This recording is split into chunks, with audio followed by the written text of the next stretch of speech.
And then PJ's a janitor.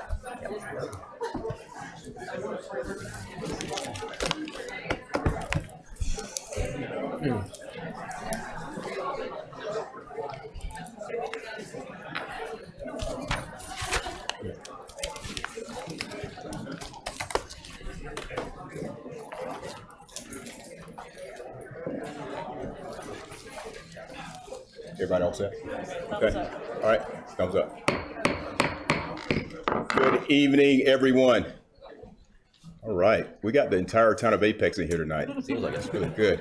Appreciate you joining us tonight. I will go ahead and call the meeting to order. Regular schedule Apex Town Council meeting for Tuesday, September 12th, 2023. Again, we're glad you're here. We have a pretty decent agenda tonight. We will go ahead and move into our invocation. If you would, if you are able, please stand for the presentation of the colors presented tonight by the American Legion Apex Post 124.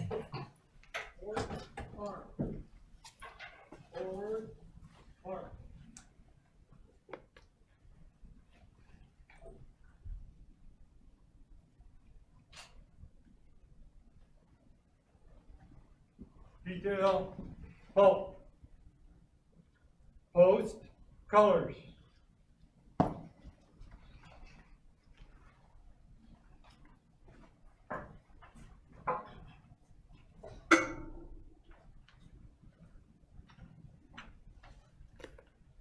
Detail, halt. Place, colors.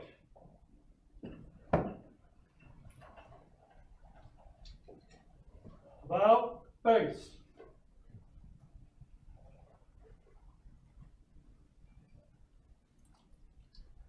Face the colors.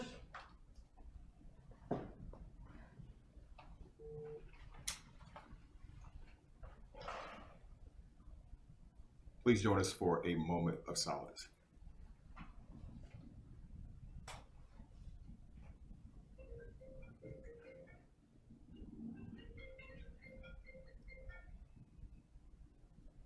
Thank you. Please join us for the Pledge of Allegiance. I pledge allegiance to the flag of the United States of America and to the republic for which it stands, one nation, under God, indivisible, with liberty and justice for all.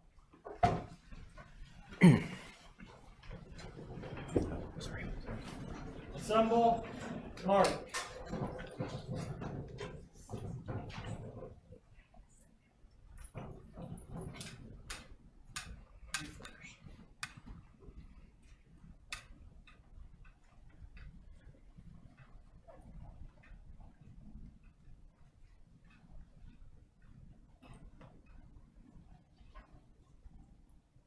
Detail, halt. Thank you. You can be seated.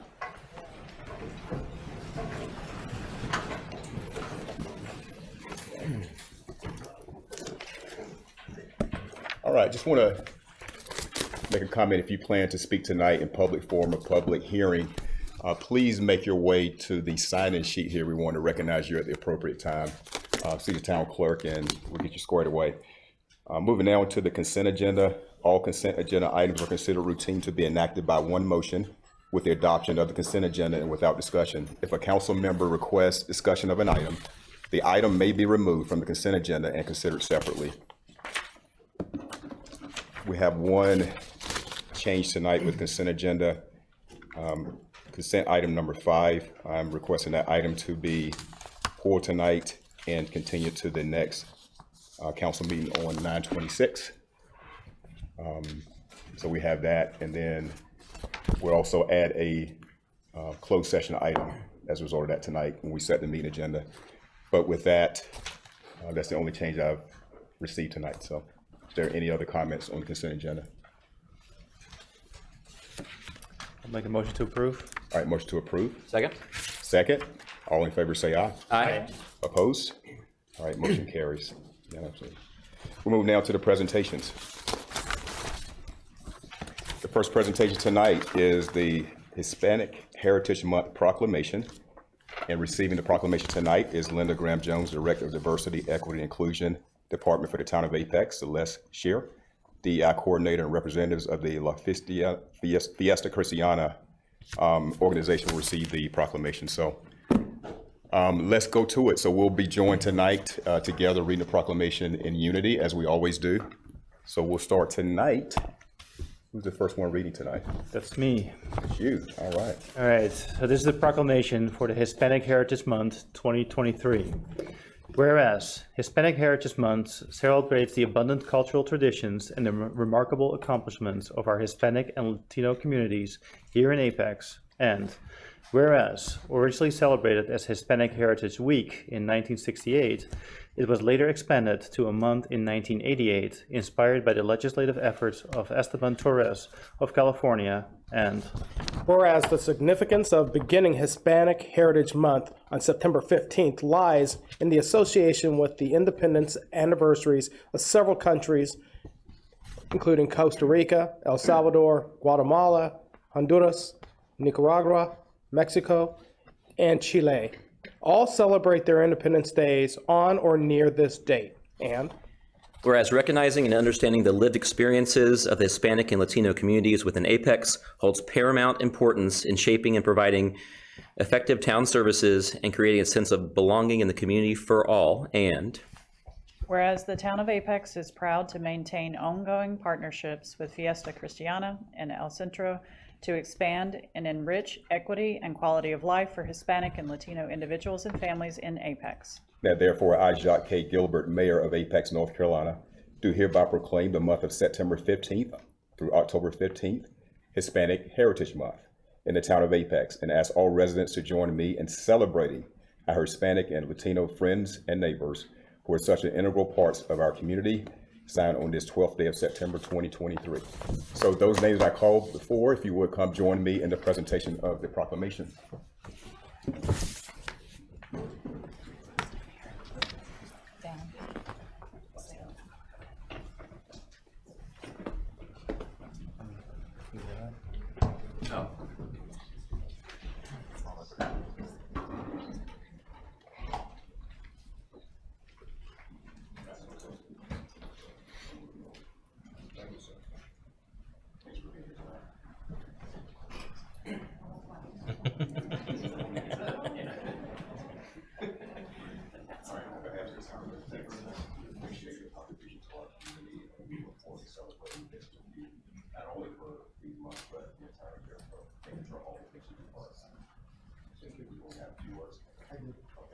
Give them a round of applause, please.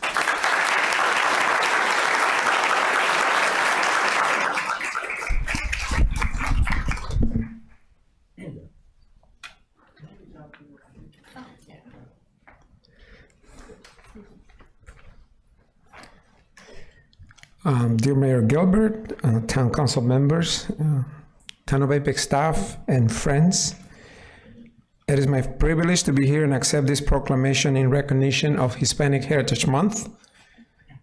As has already been read and said, Hispanic Heritage Month celebrates the incredible diversity of our community. It recognizes the contribution of Latinos in building prosperous and healthy communities everywhere. I want to highlight and thank the Office of Diversity, Equity, and Inclusion, as well as our Office of Parks and Rec for working with Fiesta Cristiana and others to organize various events to celebrate Hispanic Heritage Month. Just as a frame of reference, only a few years ago, we had 0 events planned. This year we have 6. We hope you'll join us in celebrating our Hispanic and Latino culture by participating in one of these events. I also want to take this opportunity to commend our town leadership, including Chief Armstrong, for working with El Centro Hispano and Fiesta Cristiana to host the first Faith Action ID event scheduled for September 23rd. The Faith Action ID will provide cards to cardholders that will now have reliable form of identification that can be used as a tool by law enforcement, schools, health centers, businesses, cultural organizations, and so on, to better identify, serve, and protect our community. Again, thank you for this proclamation. You are helping to build trust as you build community. It is my honor to accept it on behalf of our Hispanic Latino community. Thank you.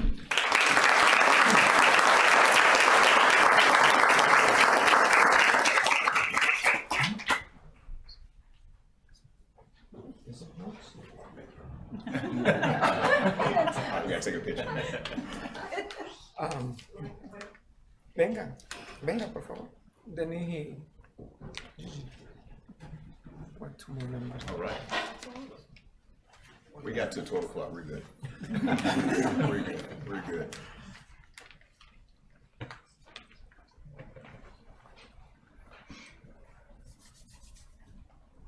Set? Okay.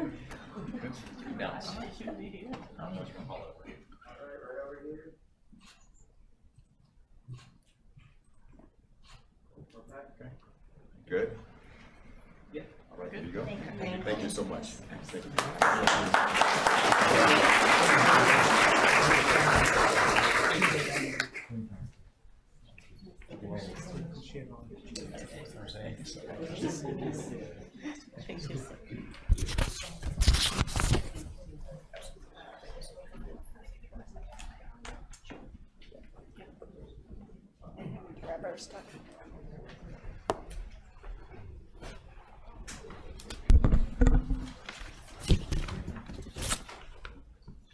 All right.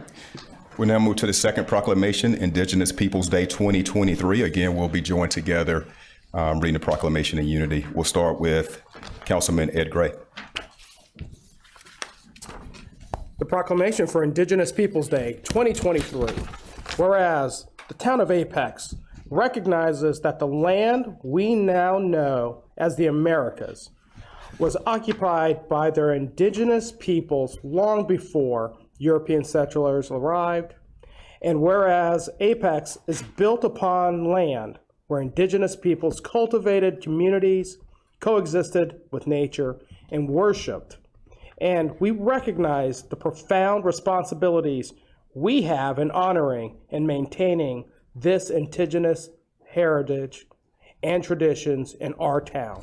And Whereas the community southwest of Apex, known as Friendship, brought together indigenous peoples, African Americans, and European Americans, and whereas the town acknowledges the numerous contributions indigenous peoples have made to our town and country through their knowledge, technology, philosophy, art, and culture, and Whereas the town is committed to promoting policies and practices that enable our society to continue making progress toward the ideal of liberty and justice for all, including for all indigenous peoples, and Whereas the United States endorsed the United Nations Declaration on the Rights of Indigenous Peoples on December 16, 2010, which states, indigenous peoples have suffered from historic injustices as a result of their colonization and dispossession of their lands, territories, and resources.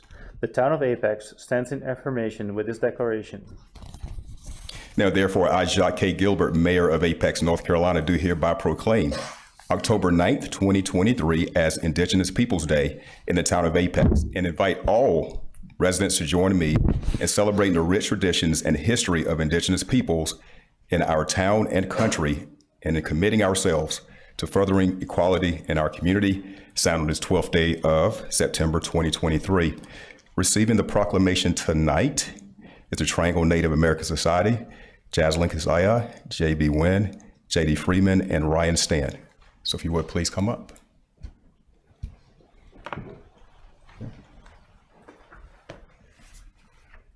Okay. Mr. Harris, CG.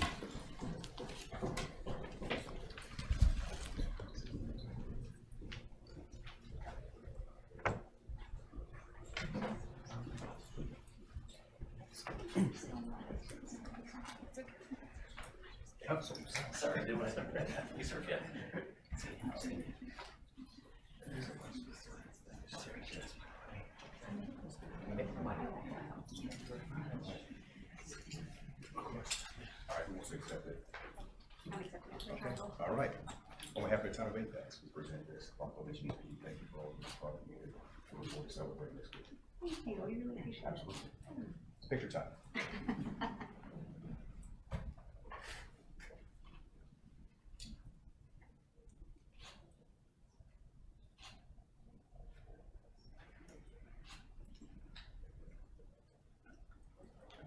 There you go. That's for you. Any remarks? Yeah, we'd love to speak. Absolutely. Go for it. So thank you so much to the town of Apex, and thank you everybody for being here tonight and celebrating with us. We are celebrating early, and I just have to commend the town of Apex's leadership. Honestly, this is leadership all over the Triangle, setting a precedent for what can be possible when we come together in what my friend shared earlier so beautifully, in trust and in community and building that. So my name is Jocelyn Kazaya. I am the Executive Director of Triangle Native American Society and a member of the Lumbee Tribe of North Carolina. We here in the Triangle, I've been here for 15 years, came here for school, which is the story of many of our people who come up to the Triangle. But we do know that Native people, we love this area. We've been in relationship with this land, this area, all of the communities that have sprung up around it, long before it was known as North Carolina, long before it was known as Apex. We are here still. We are not a past tense people. We are here among you every day, thriving, vibrant. We invite you out to many of our community events. There was just Dix Park Powwow. You just missed that in Raleigh, but that will be happening again next year. And we're coming up on the Indigenous Peoples Day event here, which we are so excited about. We'll have dancers out and some of our singers and our craftspeople and some native foods from local businesses. So we're so excited to celebrate with you. And then following that, we'll have Heritage Month all throughout November. Now, North Carolina is home to the largest Native population on the East Coast, the whole East Coast.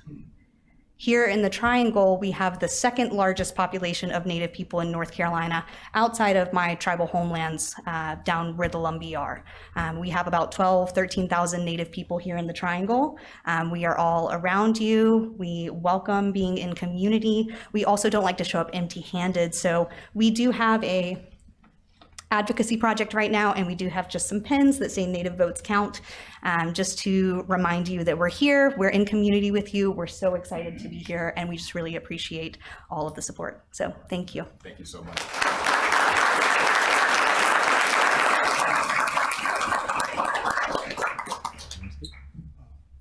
Well, I get it, yes, sir. Thank All you. right. Okay. Hi, my name is JD Freeman. I'm also a Lumbee. I'm an Apex resident now, and I've been honored to be a part of this Apex Indigenous Peoples Day for the past 3 or 4 years, and just want to publicly thank you guys for doing this.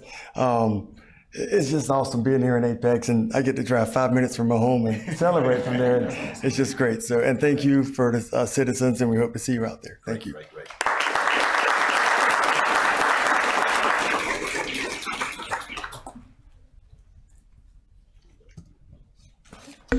Okay, we're good. Yeah. We're good. Thank you again. Okay, thank you.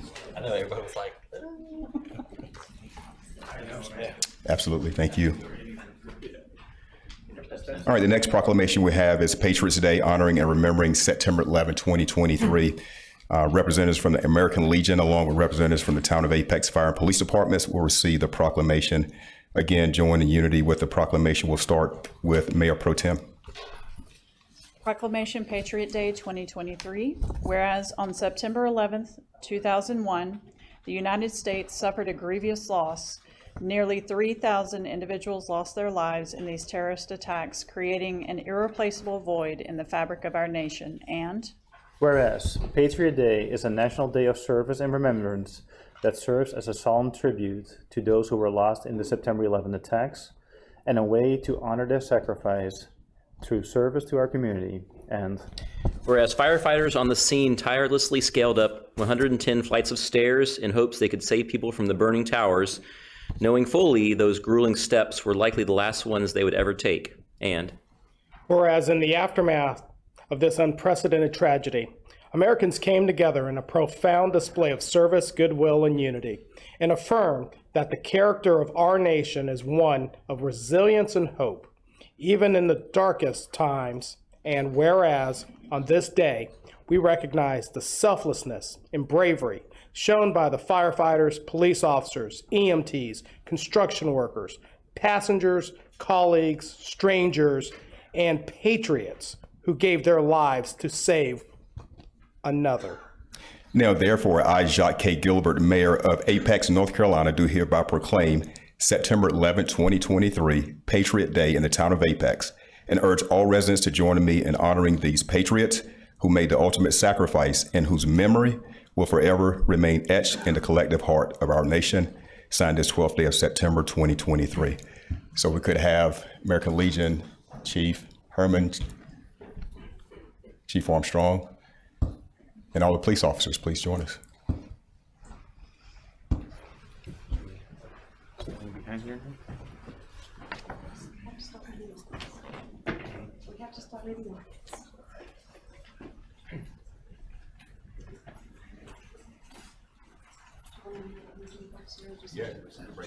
Carl, Jim, Dave, Lee.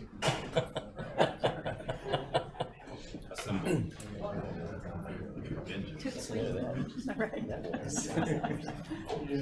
Carol, at least.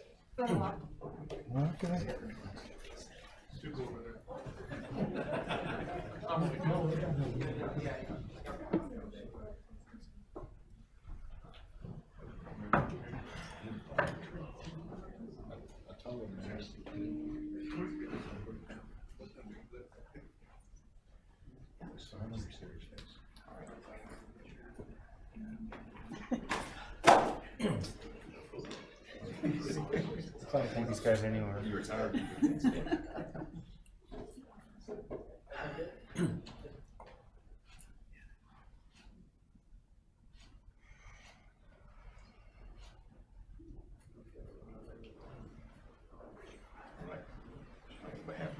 Thank you for everything you do for us.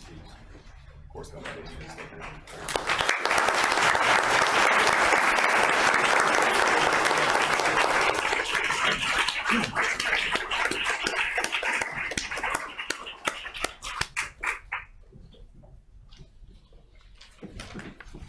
all right, the next proclamation, we're having a party in Apex on September 23rd. It's going to be a great one. Party in the Peak 2023. And accepting the proclamation tonight is Karen Cox, who's worked very hard on putting this party together. She's communications coordinator with the town of Apex, along with community members and event planning staff. So we'll start a proclamation tonight with Councilman Zegerman leading us off. Okay, there's a proclamation, Party in the Peak Day 2023. Whereas the town of Apex is commemorating its 150th anniversary of incorporation with a full year of activities and events, with the biggest celebration, Party in the Peak, being held on September 23, 2023 at the Apex Town Campus from 10 a.m. to 5 p.m. And whereas the Party in the Peak is a free festival featuring interactive exhibits on the history and culture of Apex, youth performances, local bands, community member stories, food trucks offering special 150th themed menus, and Gov Love area that shows how the jobs serve our community, how town jobs serve our community through activities and games. And whereas Party in the Peak transforms Apex's town campus into an interactive museum where residents and visitors can come together and explore the story of Apex. And whereas Party in the Peak is yet another example of how the Apex 150th celebration year, or sesquicentennial, fosters unification, got it, and common understanding among our diverse population as we share and learn from our unique stories, values, and aspirations. And Whereas community members are invited to go all in with Apex by attending the party as a way of demonstrating their pride and enthusiasm for the place we call home. Now, therefore, I, Jacques K. Gilbert, Mayor of Apex, North Carolina, do hereby proclaim September 23rd, 2023, Party in the Peak Day in the town of Apex, and urge all residents to join me in celebrating the past, present, and potential of our town through this once-in-a-lifetime celebration, signed on the 12th day of September 2023. So come on up and receive this proclamation.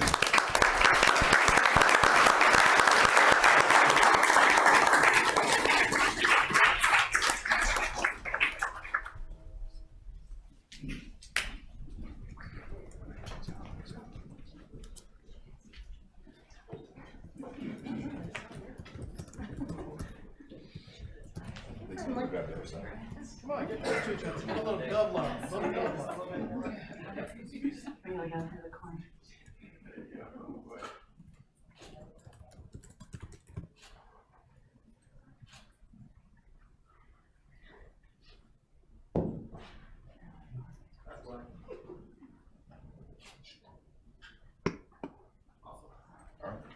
There you go. Thank you for everything.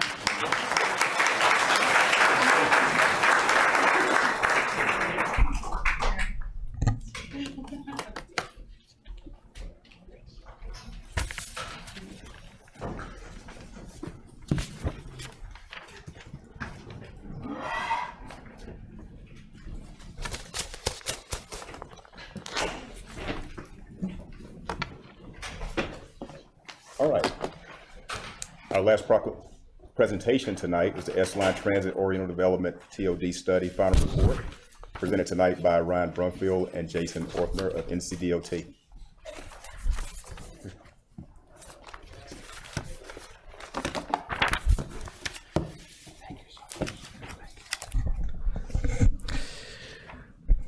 Thank you, Mr. Chairman, Mayor, and members of council. Appreciate the opportunity to come and talk with you all this evening about the what's happening in the railroad world here in North Carolina. And I know that it's important here in Apex because the very name of your town came from the apex and the railroad right here. So we're very cognizant of that.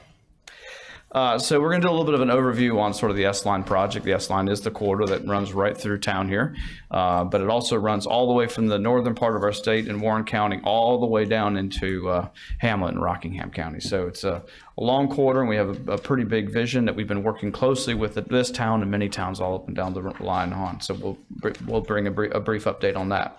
We'll talk a little bit. Ryan specifically will talk about the outreach process, specifically around the transit-oriented development, the activity we've been working with the town on and many towns up and down the line, the vision for that development, and of course the next steps for the project in the corridor.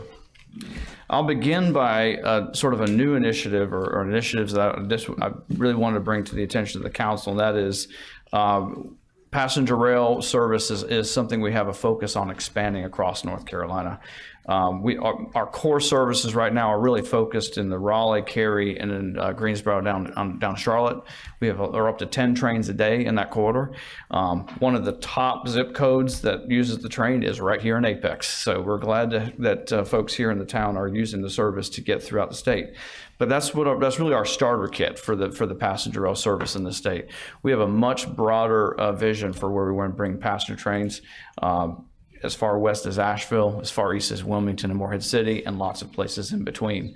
And part of that vision is the S-Line is a core route into the center of our state, into the Triangle region, to support the north-south flow of traffic that will give the citizens of North Carolina right here in Apex an opportunity to get to the system and use it to effectively to get to more destinations. So we submitted 12 corridors.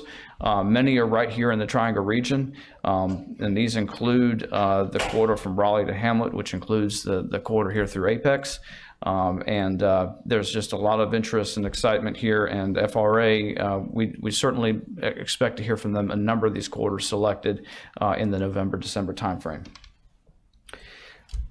S-Line, just a little bit of just a summary. It is really the missing link in sort of the Southeast network. We've got the piece between Raleigh and Richmond specifically is sort of that new high speed, high frequency, high reliability corridor that doesn't exist today. We basically just have freight corridors.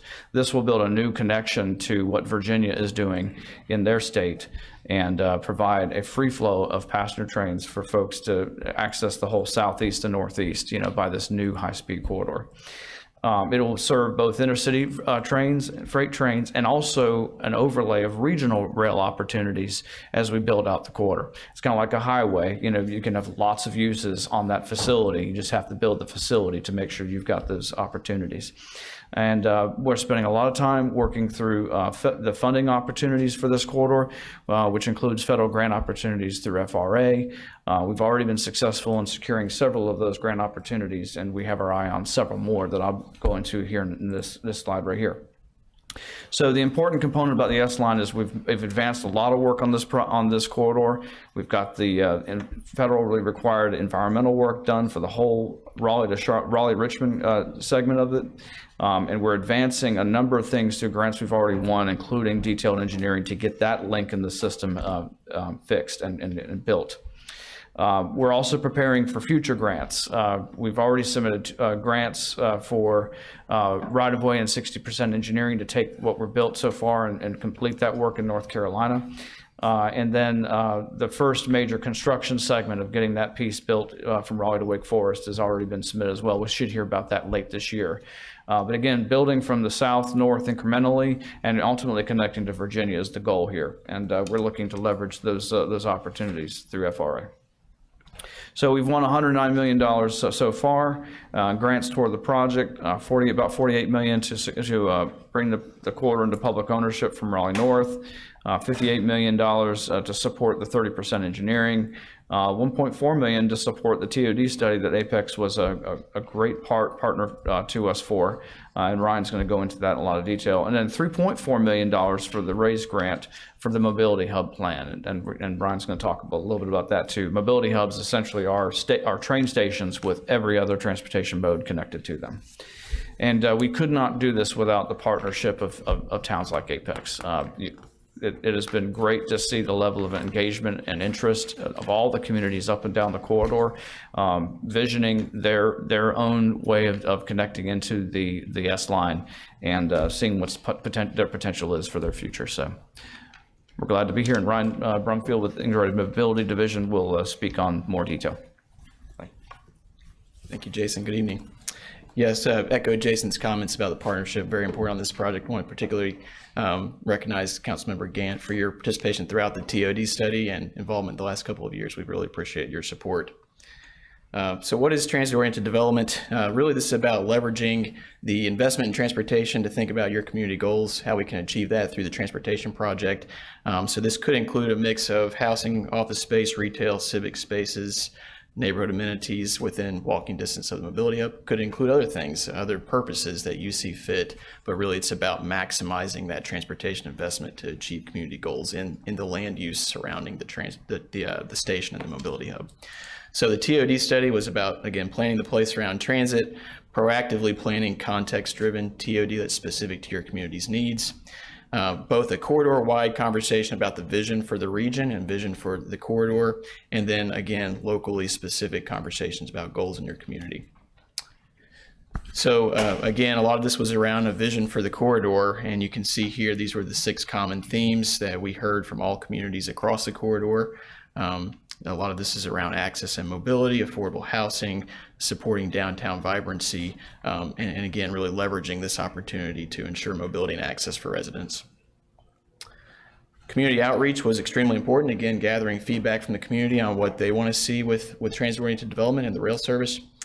We had 3 specific milestones for community engagement. We had understanding community values in 2021, creating the TOD vision, where we presented some initial concepts for TOD, and then we presented design concepts late last year and early this year to the community. We had a lot of interactions here in Apex. You can see here some key themes: supporting a vibrant and growing downtown while preserving established single-family neighborhoods near downtown. So really appreciate a lot of the feedback we received from the community. And that really drove the TOD vision, participation from you all, from leadership, as well as from the community and the input that we received. We developed a market analysis, and we also looked at developing design concepts and sketches for the community associated with rail service. So we also reviewed all the local existing plans, local policies, and land use ordinances when we use this again to develop design concepts, implementation framework, and then we're really proud of the community playbooks, which is a tangible, actionable document with short-term strategies to move forward with TOD. So you can see more about that here. I really encourage you to read this in detail. We can share, if you don't have it, we can share details. The full report is available online. Community playbook for you all is included in the report. But again, this includes specific built form and development recommendations, infrastructure, connectivity recommendations, and policy and funding recommendations. So tangible, actionable strategies to move forward with the concepts that we present from the plan and the feedback that we've received. So we're excited. The next step for this is again, Jason mentioned mobility hubs. We're not thinking of just a rail station. We're thinking of a hub of activity where multiple modes and services come together. Also could double for civic uses and other purposes, public-private partnerships and private development potentially. So our next step, we have funding to do feasibility studies and preliminary engineering on mobility hubs in each community. We're moving forward with that grant that we received last year. Next thing that we're looking at is a grant opportunity that is due this month to proceed with design for those mobility hubs. And you may hear more from staff about this opportunity and the match requirements associated with that. But really, this is about leveraging the historic funding in the bipartisan infrastructure law at the federal level and trying to move as quickly as we can, taking advantage of that funding, doing it in a smart way that's sensitive to the needs of each community, but also taking advantage of the funding that's available right now at the federal level. So key next steps, we have a coalition with public officials, elected officials across the region that have been meeting the last 2 years on the transit-oriented development study. We're going to continue doing that. So even though that study's wrapped up, we have so much going on in this project. We'll continue the dialogue through the S-Line Coalition, providing updates as frequently as we can about the overall project and in particular upcoming grant opportunities and funding that we need support from the local communities to pursue. We'll make sure that you're in the loop as those come up. Implementation overall, you can see here, again, we just wrapped up the TOD study. You can see that if we continue applying and receiving federal funds and really take advantage of this historic funding opportunity, we could see service starting in many communities in the next several years. This is a major project, very complex. It will take time to design and go through the different stages of development, but we are being methodical and moving as quickly as we can to progress the project. Encourage you to look at our website, and you can see the TOD study there and also all the details about the overall S-Line project. And we'd be happy to take any questions or comments that you have at this time. All right, thank you, Ron. Jason, appreciate your presentation. Any questions or comments? I had a comment. Okay. Thank you, Ryan, and not only in leading this project, but also being an Apex resident and looking out for this whole area.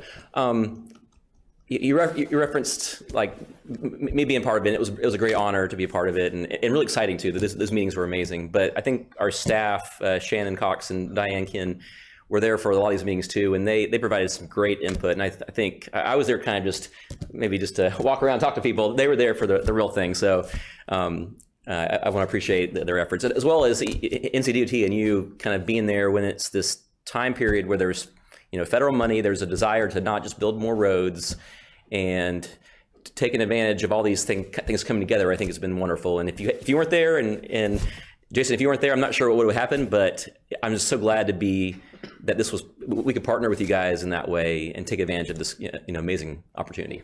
Thanks. Thank you. Thank you. I do have just one brief comment. I do want to say thank you to my colleague and Brett Gant, because this is a massive undertaking. And one of the things that we've all talked about is how, as a council, we need to think 20, 30 years out. And that's exactly what this does. This places us into a position where we're going to be able to take advantage of how we want to move, how we want to live in 30 years. So, Brett, we thank you for your leadership on this. Staff, thank you for your hard work on this, because you're definitely putting us into a position where we're going to be able to, make things better for everybody. And I think that's what our job is. So, thank you, Brett. Excellent. Mr. Purpose. Sure. So, Mayor, members of council, piggybacking on something that Ryan mentioned. So, there's a lot of work that's been going on. There's a lot of work still to come. And earlier this week, we found out that there's a next phase of work still to come, and that involves, getting the actual design, the pre-design, the actual permits and construction design done. And DOT is seeking a grant for that as well that we could be a partner in. It would require a commitment from council on that. You're missing a member tonight. Also, I'd like to get you some more information. So if it pleases the council, I'd like to ask that that item may be placed on your work session next Tuesday.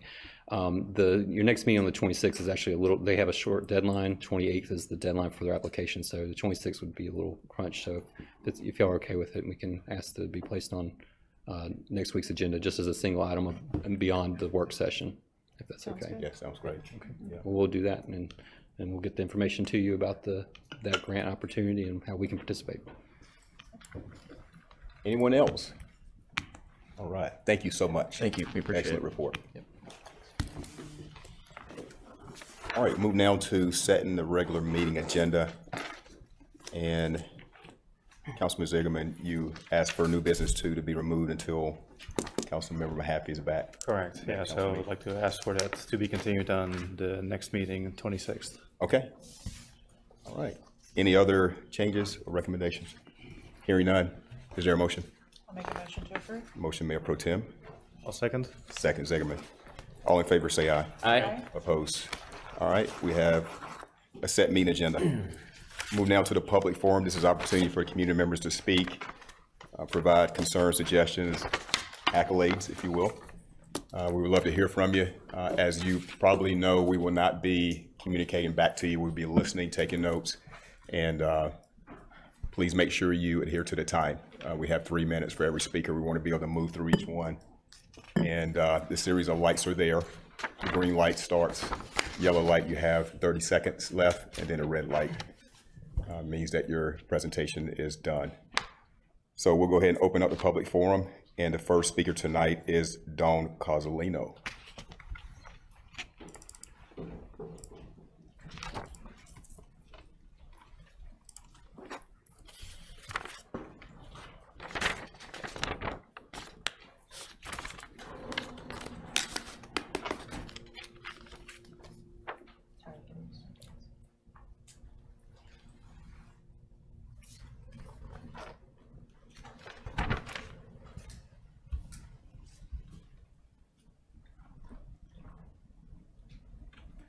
Leave it.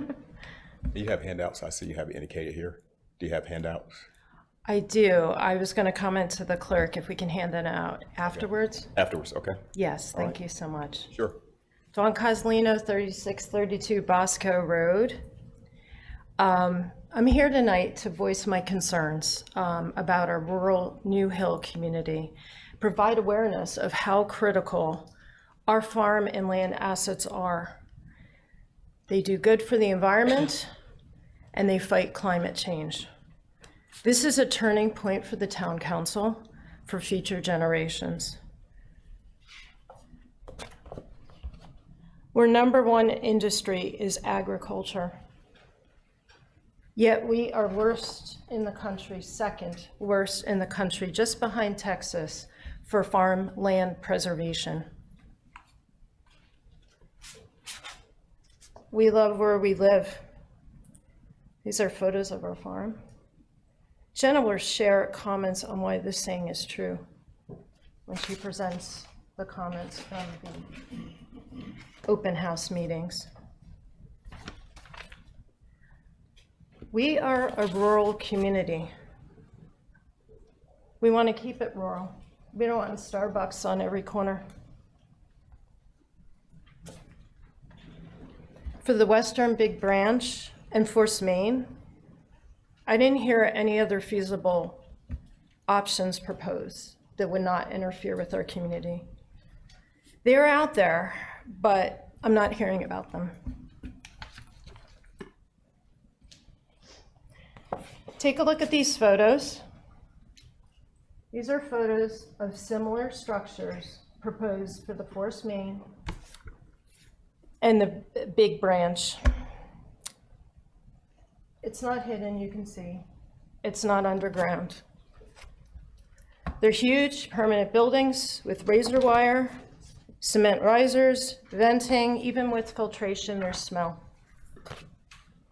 And that will impact property values and a lot of other things.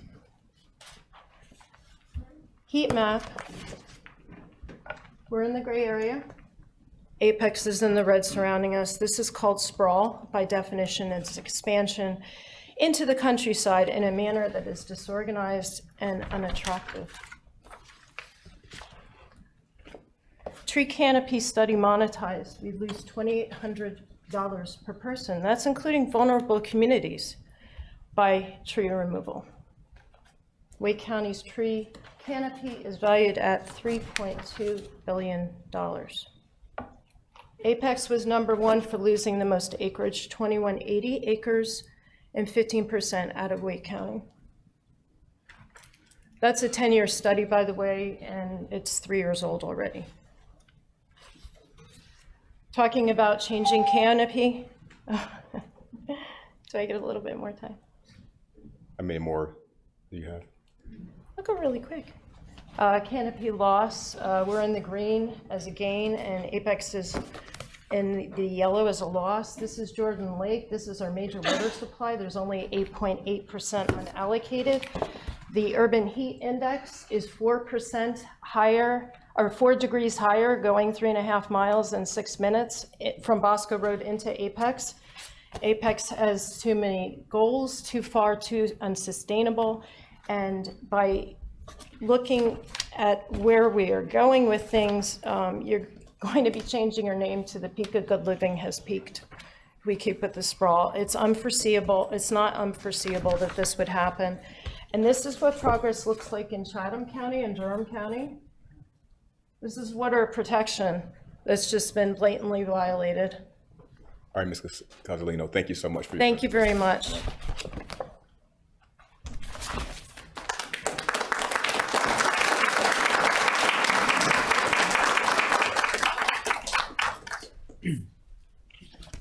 I think I have here Chuck Matina.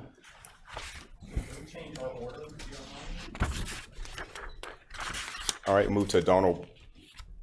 Great. Okay, come on up. Thank you all for having us. Mayor, Council. I don't really need to tell you what a quasi-judicial meeting is, but I read the definition on here, and it says that it's a hearing body to determine facts, and it says that the commission is supposed to consider facts, competent, substantial evidence. It's under testimony and complete evidence. The town commission are also required to be neutral in decisions, not allowing people to talk for or against applications when applying for a hearing, or they must not disclose the conversations before public hearing. I'm talking about, we had a BOA meeting on August 15th on a preserve on Holt, and when I went back and read all of my information here, it says, in order to approve a variance permit, the BOA must find all of the following standards are being met, which include unnecessary hardship, hardship results in particular conditions, not result by applicant, and consistent with the UDO variance, was consistent with the purpose and intent of the ordinance, at such safety and substantial justice is achieved.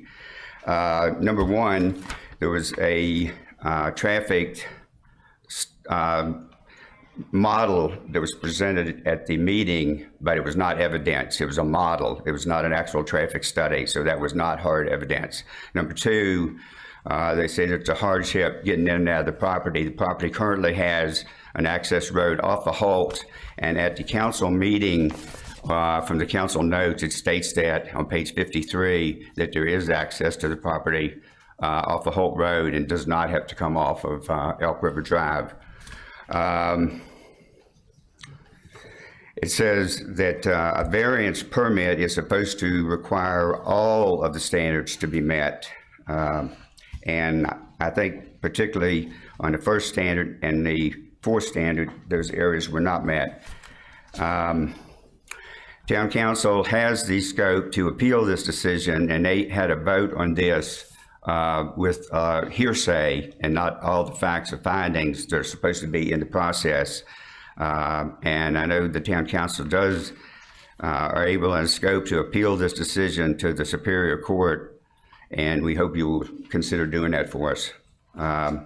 We are also considering a formal complaint to the NC Bar Association for the way that the BOA conducted meeting and voted on a lot of hearsay information and not actual evidence. Thank you. Thank you, sir.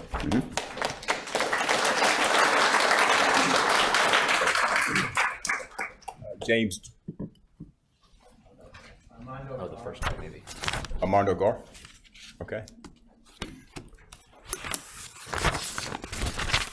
Hello, my name is Armando Gar, 1339 Elk River Drive in the Court Gerson Holt. This is also regarding the quasi-judicial hearing from the BOA. And at that time, the applicant had some expert witnesses, a couple of engineers, and one of them testified that the town staff and himself had checked with the DOT that in no uncertain terms, access to Holt Road would not be allowed. But however, he had nothing in writing to show these uncertain terms. It was just hearsay. Later, he said that the DOT had said that there would be no access to Holt, and again, there was no evidence of this. He was asked later if a right-in, right-out driveway would be an acceptable option, and he said that in his experience, it would not be approved. Again, it was his opinion, not facts. The BOA was sold on the fact that the DOT had denied access to Holt Road. You know, this piece of land can have access directly to Holt Road or through our neighborhood, by the way, 55 plus neighborhood. And again, the BOA was sold on the concept that access to Holt is denied already. So I called the DOT, the NCDOT, and I was told for a single family home, no permit is required. There's no question that this would be the end of it. By the way, the applicant for a few weeks had a listing in the real estate website for a single house, almost $2 million, and it never sold. So then they went back to the idea of 3 homes. So they are now trying to get three homes in this neighborhood. So I asked the DOT if it's more than 2 houses, what happens? They say the owner would need to request a permit to the DOT, and the DOT would conduct a study, and from that study they would determine if access to Holt Road would be acceptable. At that time, a few weeks ago, this request hadn't been submitted yet, so they haven't even tried to find out if the access would be accepted or denied. I also asked, in our specific case, this 1305 lot, what's the status? And I was told that if the town of Apex accepts access through our community, through Elk River Drive, then the DOT sees no need to have a secondary access to Holt. So this is critical because the BOA was sold on the concept that access to Holt is already denied. And again, the DOT said if Apex grants the access, then there's no need to access to Holt Road. So I just want you to make that distinction because lawyers tend to get us confused, Thank you. Thank you, Mr. Gar.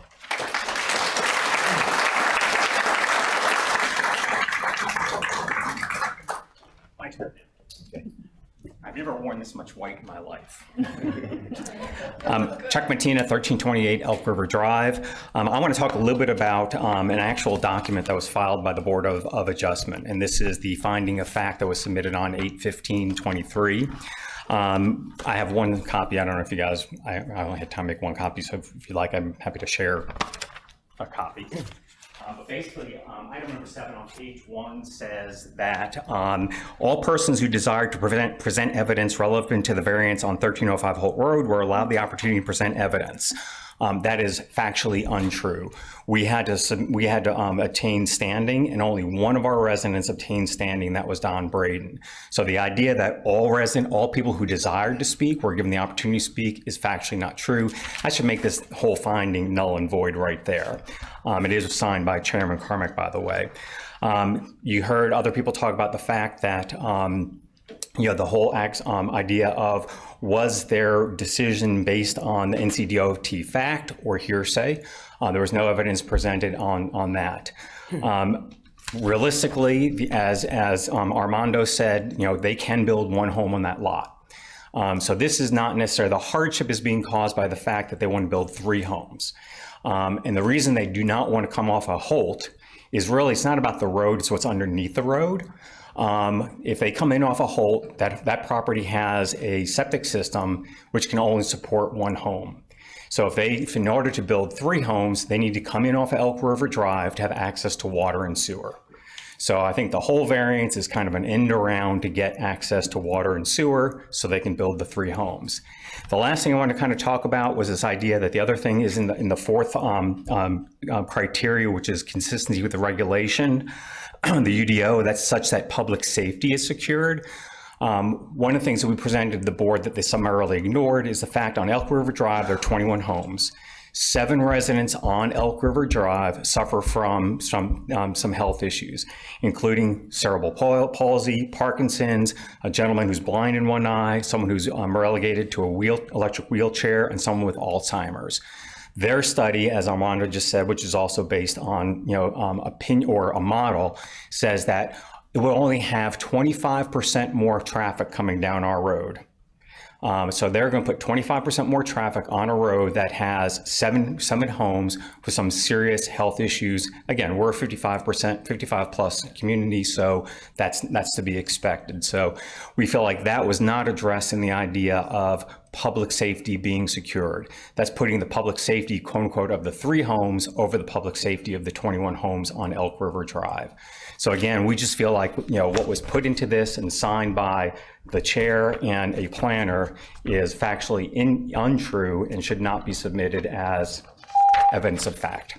Thank you. Thank you.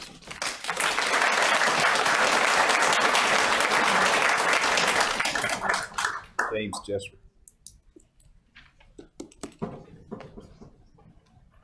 Mr. Jesser, you have indicated here that you're speaking for a group.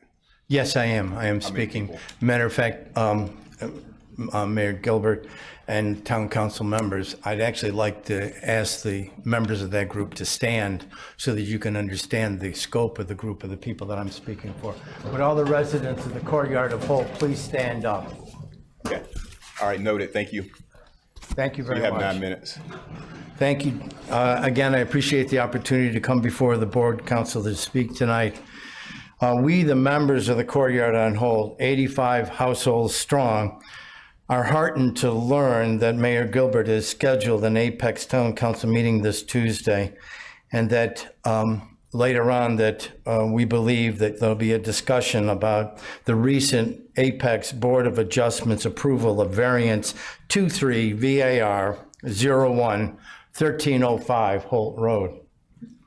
The courtyards on Holt, to remind you all, even though I know that we came before the same body in January, we're a 55 plus managed community, HOA managed community off Holt Road in Apex. In truth, we're a 70 plus year old community, and I apologize to everybody. We're a 70 plus. Many of them are suffering the ravages of time and fate, with significant issues such as dementia, Parkinson's, various visual, hearing, and mobility issues. A 30% increase in traffic, which the aforementioned variance represents, was an unacceptable risk to our aged and vulnerable residents. On January 10th, 2023, Public Hearing 7, Zoning Recase 22CZ20, the applicant came before the Apex Town Council seeking rezoning of a parcel of land identified as 1305 Holt Road, with a subsequent connection to a new 4-home development via Elk River, one of the most heavily populated roads in the courtyards on Holt. These homes were to be built would replace a recently demolished home that had a driveway on Holt, to Holt at 1305. The COA residents and our selected speakers on that night expressed our case for outright rejection of the arbitrary connection via Elk River Drive and encouraged the applicant to use the existing driveway at 1305 Holt Road for their development. One of the most cogent remarks of that evening was from one of the town council members, and I apologize that I do not remember which one of you it was, and I noticed that Councilman Mahaffey isn't here this evening. But one of you asked, does anyone know anywhere in the area a development of a new development artificially grafted onto an existing 55-plus community? The answer that night and the answer tonight is still the same. It's a resounding no. The Apex Town Council, after careful consideration of both parties' points of view, voted unanimously to reject the application on the grounds of incompatibility of the two developments. By the way, that's an incompatibility that still exists to this day. The Courtyards on Holt quietly celebrated the fairness and transparency of the January decision. And honestly, in April, we even breathed a sigh of relief when 1305 Holt Road was posted on numerous websites for sale as a single spec home with a Holt Road driveway priced at just under $2 million.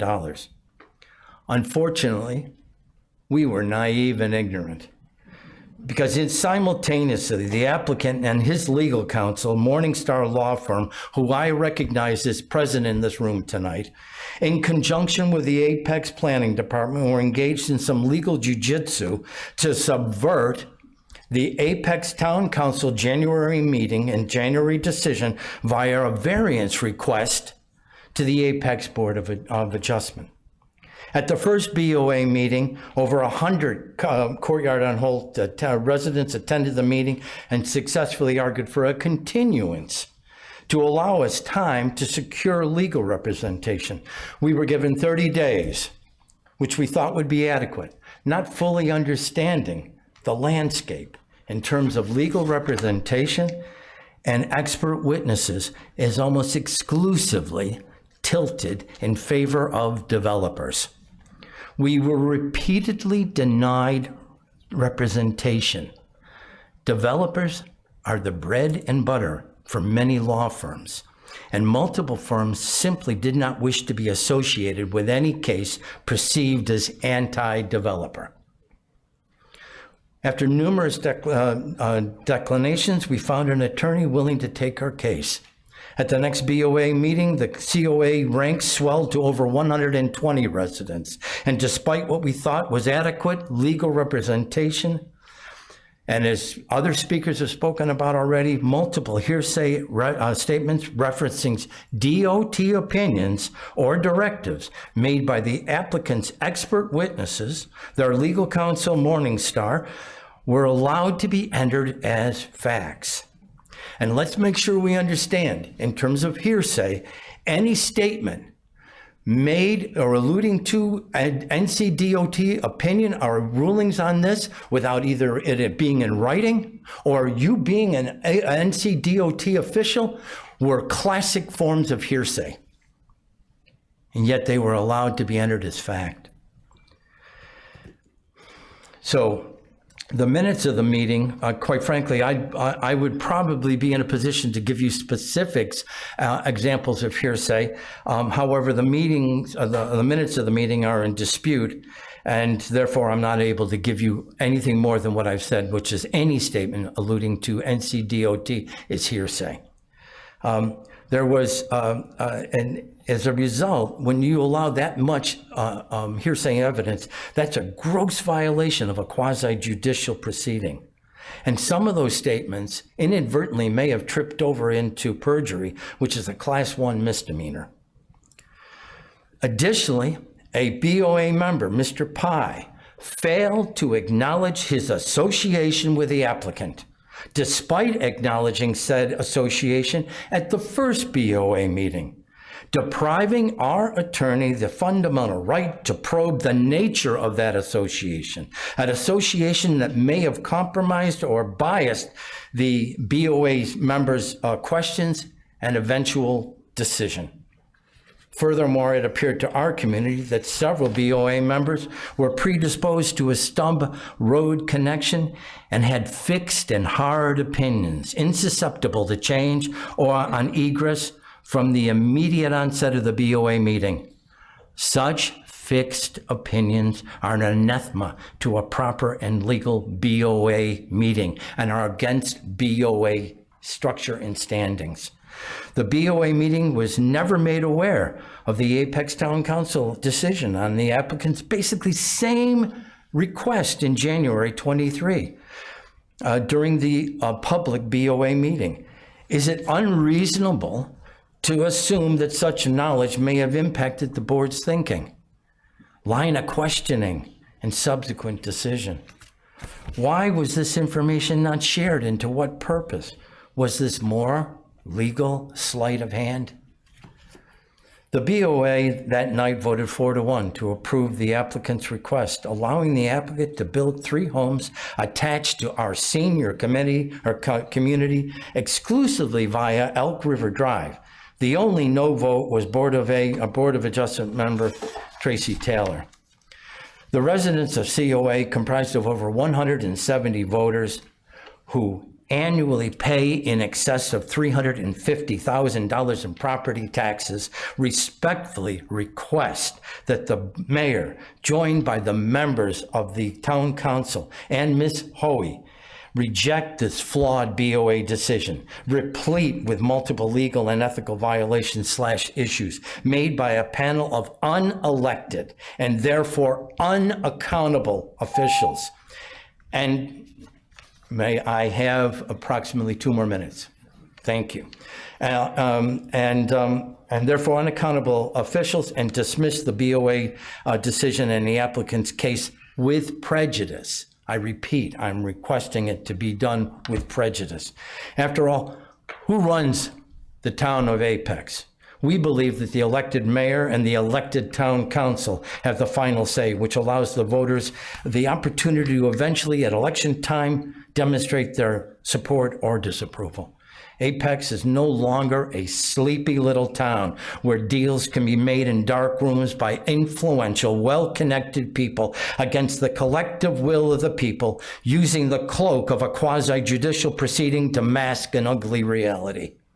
Good governance requires forthright transparency, guided by the firm hand of justice and fairness to all. At this point, the Courtyard on Holt residents are a marginalized group of seniors deprived due process by an abuse of power and an abuse of authority. We ask the mayor and town council to right this wrong. Thank you very much.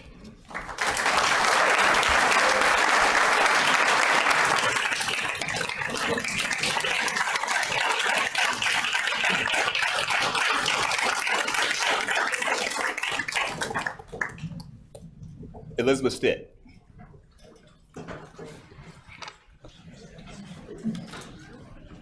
Ms. Stitt, you also have indicated you're speaking for a group. Yes, I actually have 9 people here tonight. Okay, can you recognize them? Would they like to stand up? Okay, 9 minutes. I may not go full 9 minutes. I'm used to being kept to 3, so the concept of going to 9, I'm not quite sure what to do with that. Elizabeth Ray Stitt, 3113 Friendship Road, Mayor, Town Council, good evening.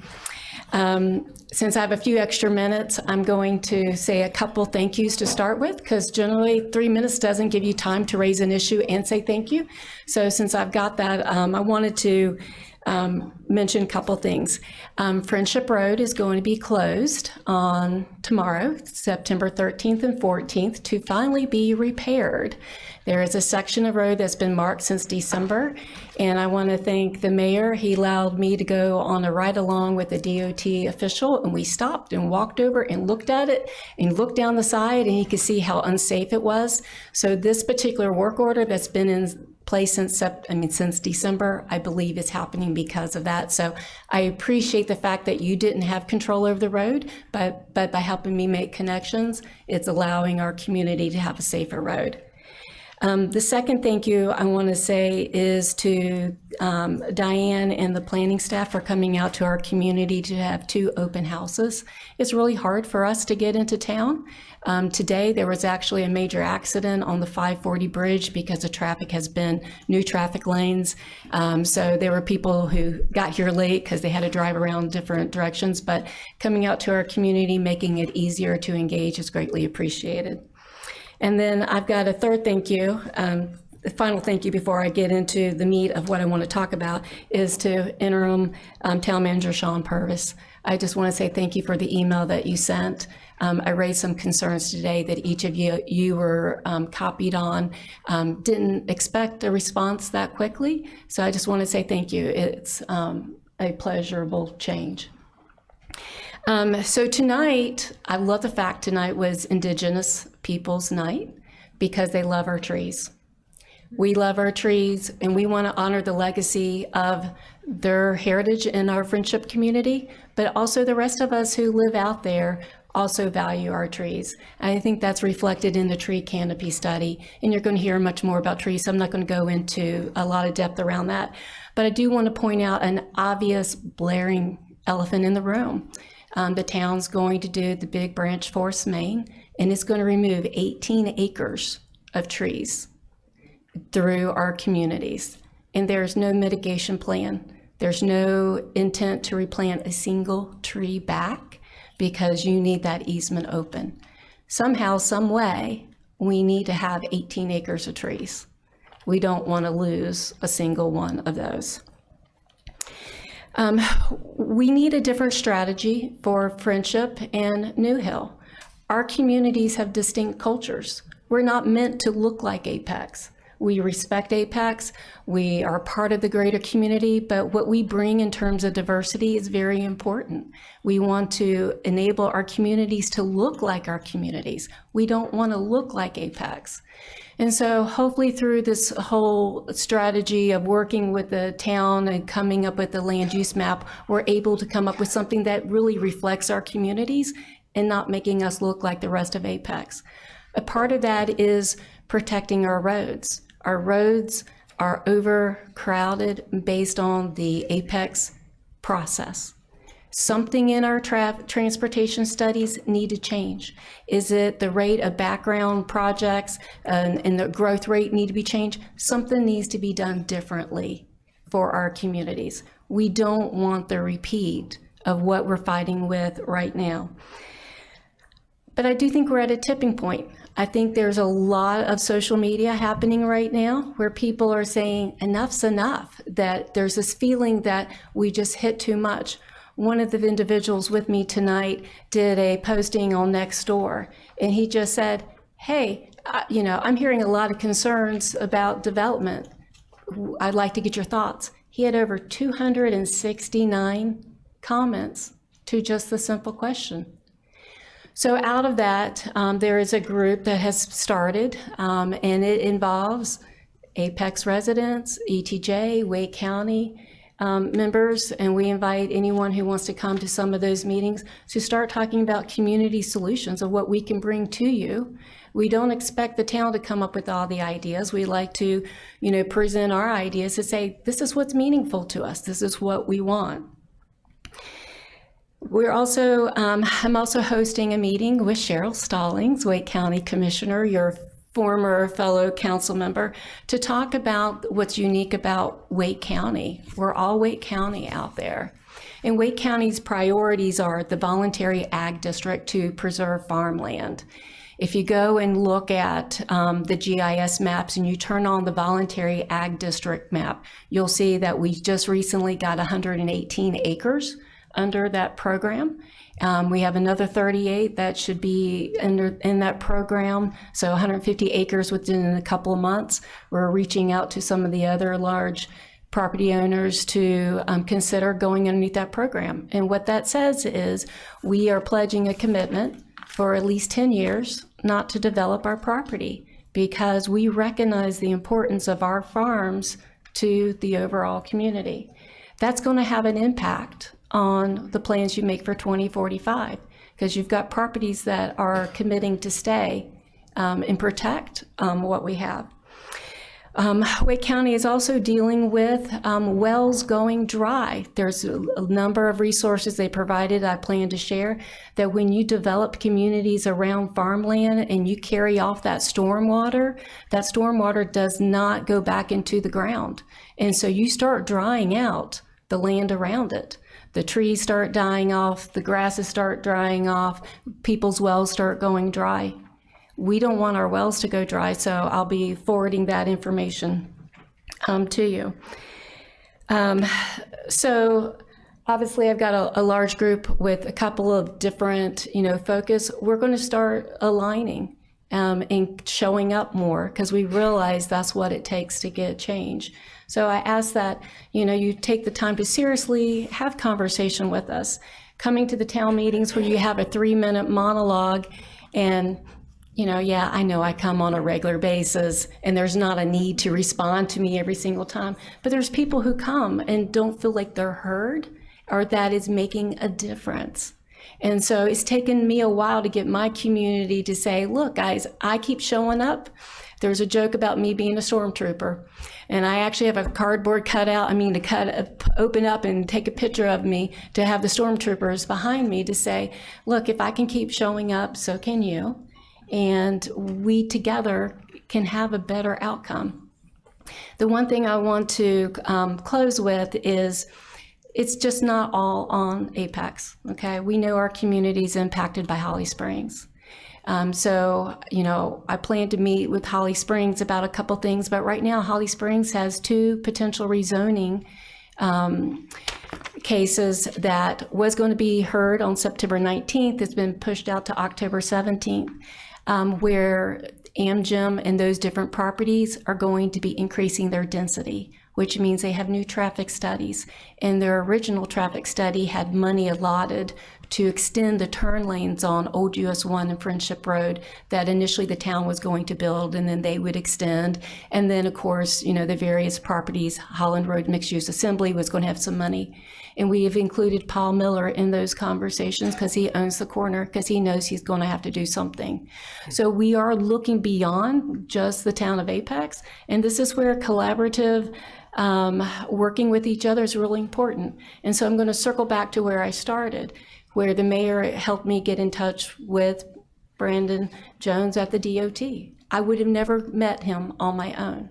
We're getting a safer road, and I think we can get a better outcome if we keep helping each other make connections and working together versus 3-minute monologues. Hey, I did talk 9 minutes. Imagine that. So long story short, I will share Dawn's presentation and her slides on the next time I come. So thank you. Thank you, Ms. Deb.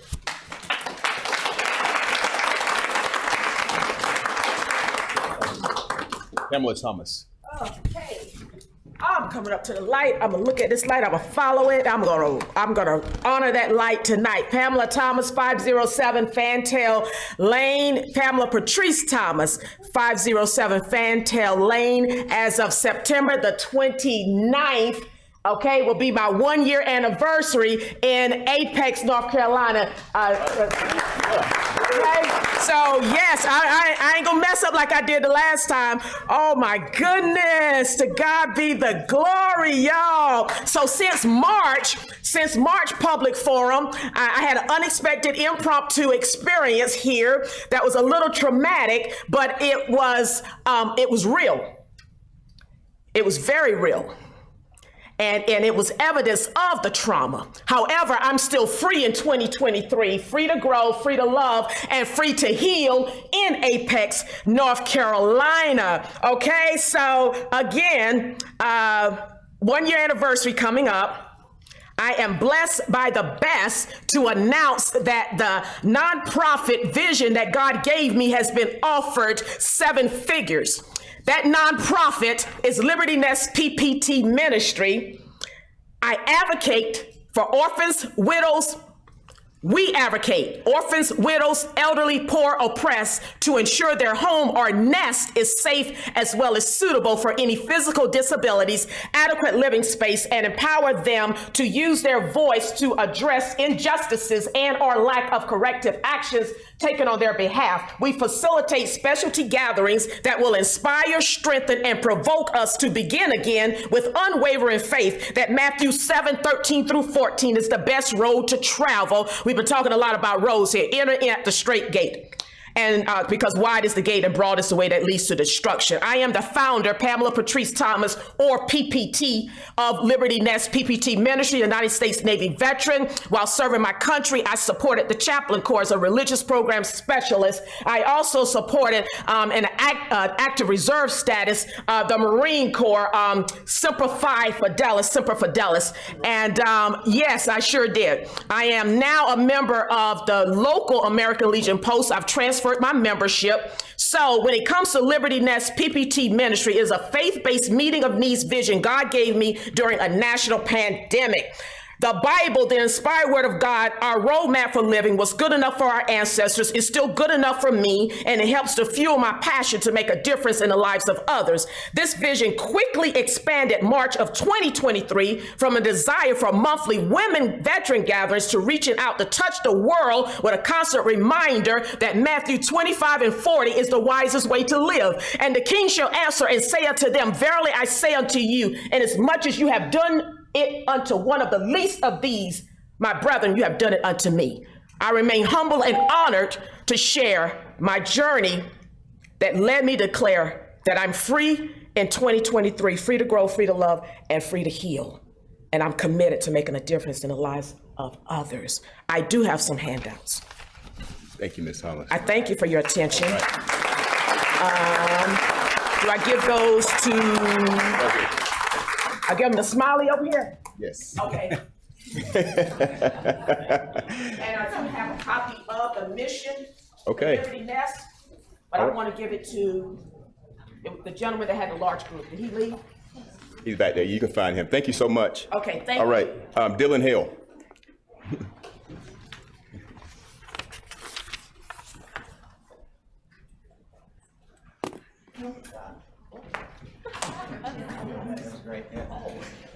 All right, so yeah, I don't know how I'm going to follow that, but I'm going to do my best. So anyway, I'm Dylan Hale at 202 Notting Hill Walk, and as most of you know, I'm sure the town council is aware, I'm actually a candidate for town council coming up in the election in November. I'm not coming to you as a candidate tonight. I'm coming to you as a 13-year resident of Apex. And if I was coming to you speaking as a candidate, I'd probably be jumping for joy right now over this ball that you guys have dropped on the ground with the town manager. And you can tell from my demeanor, I'm not jumping for joy. I'm fairly upset about it. And I think that a lot of people in this town are too, as evidenced by the group here. And I'd like to also, before I go into this separation agreement, I got the details of it here in case anybody doesn't know, but I'd like to also voice my support for the courtyards at Holt, the people in New Hill, and the people in downtown Apex whose land you seem to disregard. As a realtor, property rights are vitally important to me, and I don't like to see this threat of eminent domain being thrown around without the respect for the private property ownership of Apex citizens. So anyway, let's get into this settlement agreement, okay? So the town manager, if anybody doesn't know, has resigned according to this agreement. It says the town accepts her resignation. So when you guys hired her, it's my understanding that you brought in a company, Developmental Associates, and did a nationwide search to find the rock star person that was going to come in and put our town back on the top list of best places to live in America as we were a few years ago. Now we're not in Money Magazine's top 100. So we're looking for somebody to do that. And what we found is someone who worked for 2 years and then resigned, apparently, although I'm a little skeptical of that assessment situation.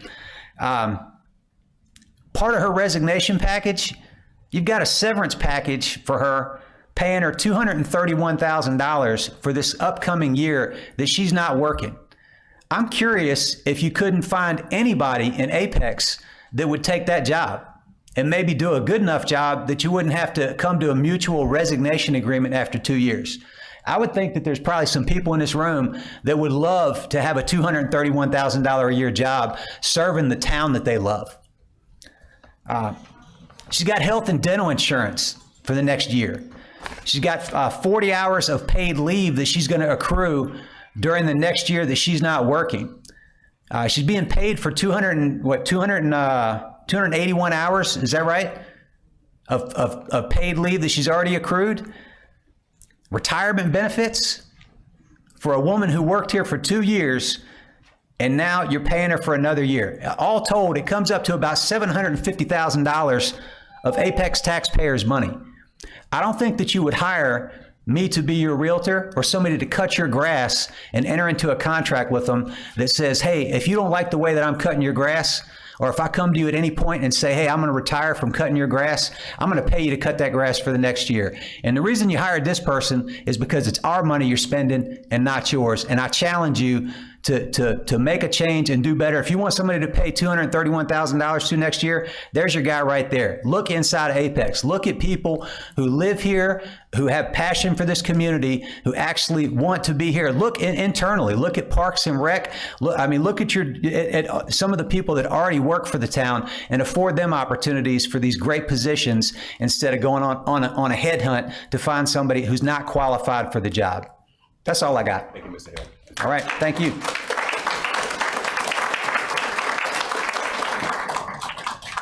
All right, that closes out our public forum. I appreciate everyone coming out to speak tonight. Moving now to public hearings, we have public hearing 1 and 2, and this is one continued from August 8, 2023.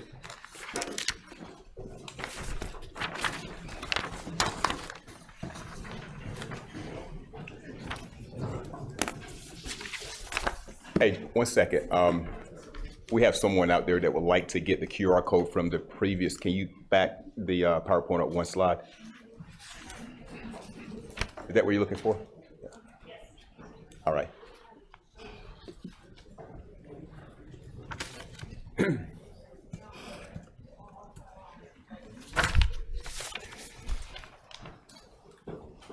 Okay, sorry about that.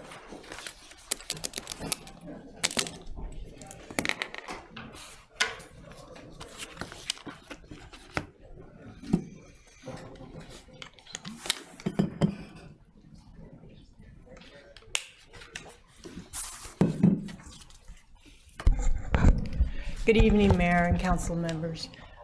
June Cowles with the Planning Department. So public hearing number 1 and 2 is the annexation 752 and rezoning case 23CZ04 Castleberry Reserve Plan Unit Development. So the property is located in the northwestern section of town. Annexation is 89 acres, and the project is outside the town limits. So the project site is located along Castleberry Road, south of Lake Castleberry subdivision, and south of Clore Vineyards. And it is also west of Castleberry Estates. To the south of the site is the protected open space, and to the west is single-family homes. So the existing zoning district is Wake County Residential 80W. Proposed zoning district is Plan Unit Development Conditional Zoning. And the 2045 land use map is rural density residential. If the properties are rezoned as proposed, the 2045 land use map will automatically be amended to low density residential. And so the property, 89 acres, includes mature trees, several streams, the grade slopes to the south, single family residential and some accessory structures are on the site. That existing gas line easement within the northeastern section of the project, and a cemetery, Mills Cemetery, is located in the northwest area. It's approximately right here. They have 59 grave sites, and it's about 0.3 acres. And as you stated, this was continued from the August 8th Town Council meeting. There are some concerns from Town Council, the 2045 land use classification and density, the lack of the 450-foot buffer from the protected open space game land, grading and tree preservation, and then affordable housing. So the applicant proposed some revisions to the plan unit development, and that's reduced the max density from 2 acres to 1.65 units, included 450-foot buffer adjacent to that Army Corps protected open space property. They are preserved 25% of the existing tree canopy, increase the Castleberry Road streetscape buffer from 30 feet to 40 feet, and they also increased the Northern District lot size from 6,000 square feet to 8,000 square feet. Increase the Northern District minimum lot width, that's from 50 feet to 60 feet, and increased solar commitment from 5 homes to 20 homes, included a condition that limited the width of the garages to no more than 50% of the total width of the facade of the house, and included the 2 affordable units and a donation of $148,000 to the Town of Apex Affordable Housing Fund. So this is the proposed Castleberry Reserve Pub Plan map. As you can see, the included the 450-foot buffer. Just to give you some sense of that distance, it's from a football field from goalpost to goalpost plus 30 yards. So it's 150 yards or 450 foot. And then in the table, it shows in bold what they had changed. Corner setback was changed to 10 feet. Again, the proposed buffer, bold, the 40 feet, and that's also the 450-foot buffer. And that also added some of their suggested conditions for the Environmental Advisory Board. And these are the ones that were not included. And again, looking at the housing, they did provide $148,000 donation on top of the 2 affordable housing units, that architectural, and they changed, gave us some building elevations that would fit on the 8,000 square foot lots. This was the off-site bicycle and pedestrian improvements.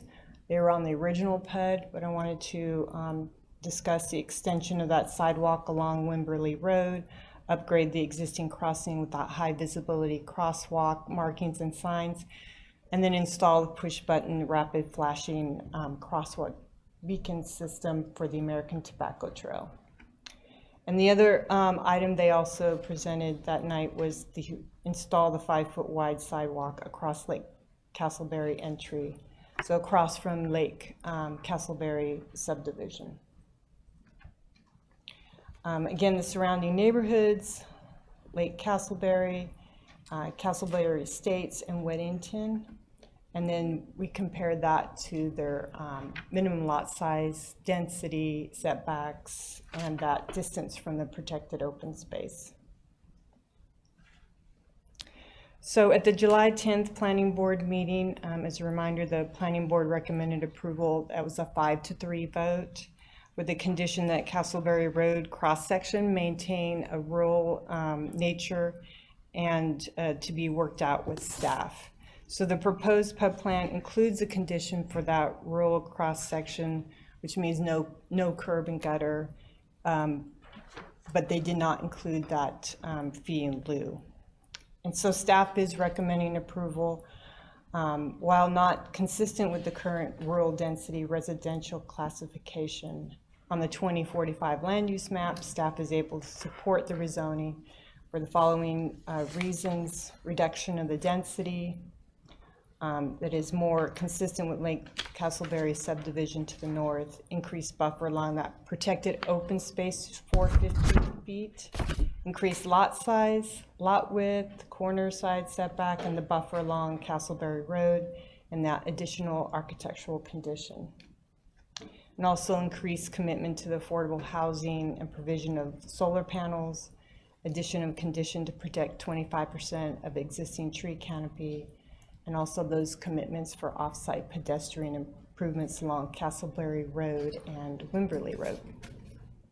And with that, if you had any questions for staff, be happy to answer them.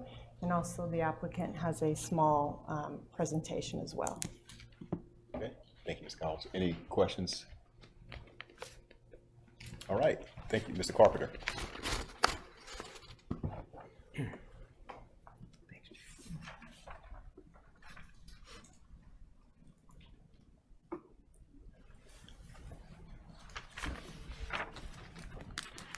Good evening, Mayor Gilbert and members of council. Matthew Carpenter with Parker Poe, 301 Fayetteville Street.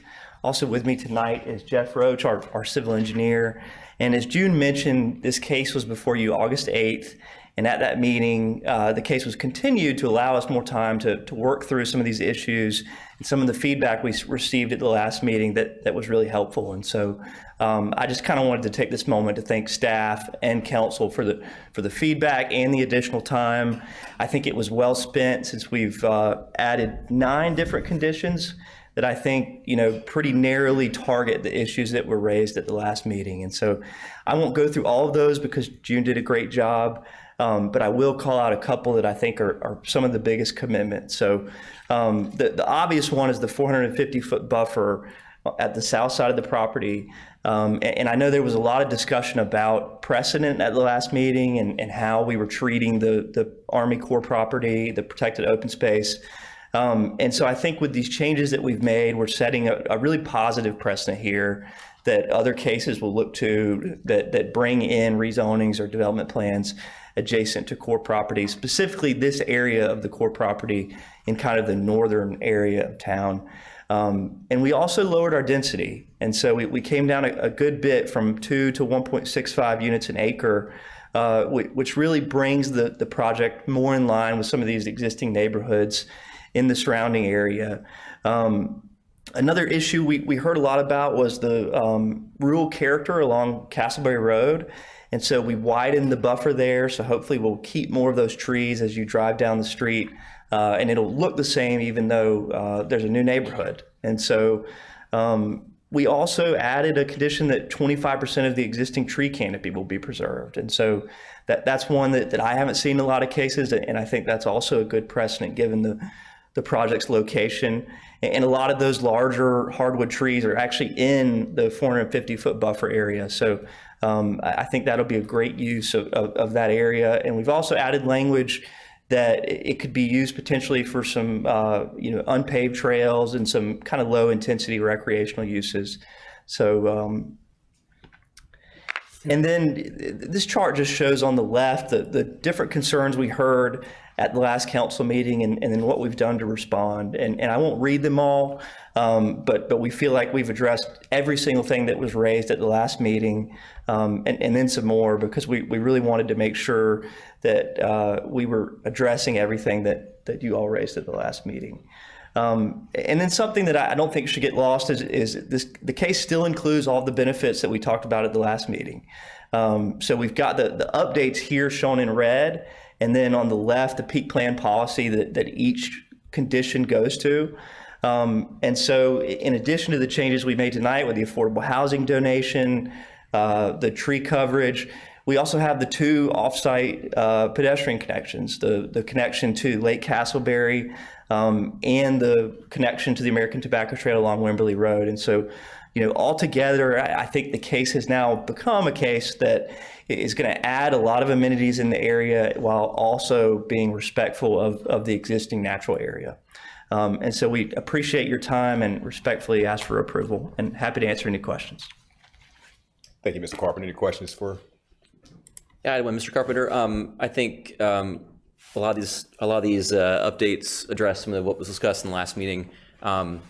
But I think we all know there are trade-offs to these changes, and I think the cost of the development maybe has gone up. So I guess there's either reduced developer profit or increased home prices. And so I assume there's not much, maybe there's reduced profit, I'm not sure, but do you have an estimate for how much the average home price has gone up because of these changes? We don't have an exact dollar value, but I think that the way you express the trade-off is correct. That when you generally lower density, you make the cost of each home rise, and a lot of it also has to do with land cost in this area.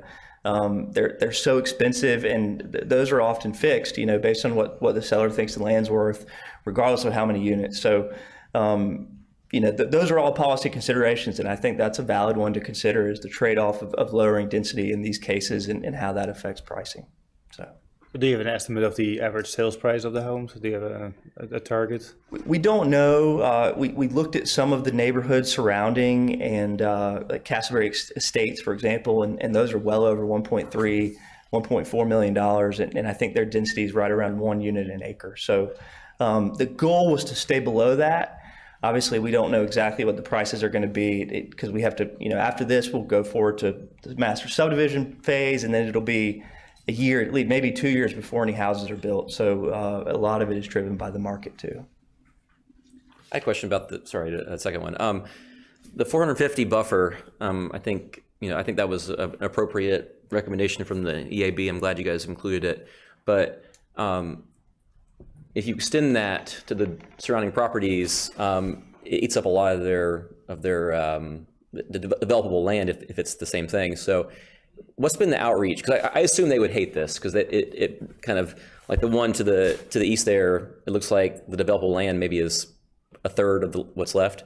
What's been the outreach to the neighbors nearby? So we haven't. I'm assuming you're talking to property owners adjacent to the west here. Yes. We haven't talked to them to the east and the west, but I was right. to the east. We haven't talked to them specifically, but I will say, obviously each case, each rezoning case that comes in has its own policy considerations, and at least theoretically is looked at and should be looked at, on a case by case basis. So, I think if they came in and had a well-designed project that had a 375-foot buffer, then you all could take that into account and make the appropriate decision. So we haven't notified them about this change, because it doesn't encumber their property legally in any way. So but we did have the two neighborhood meetings, and at that time I think the buffer was around 250 to 300 feet. They saw that. So they did see that, right? Okay. Other questions?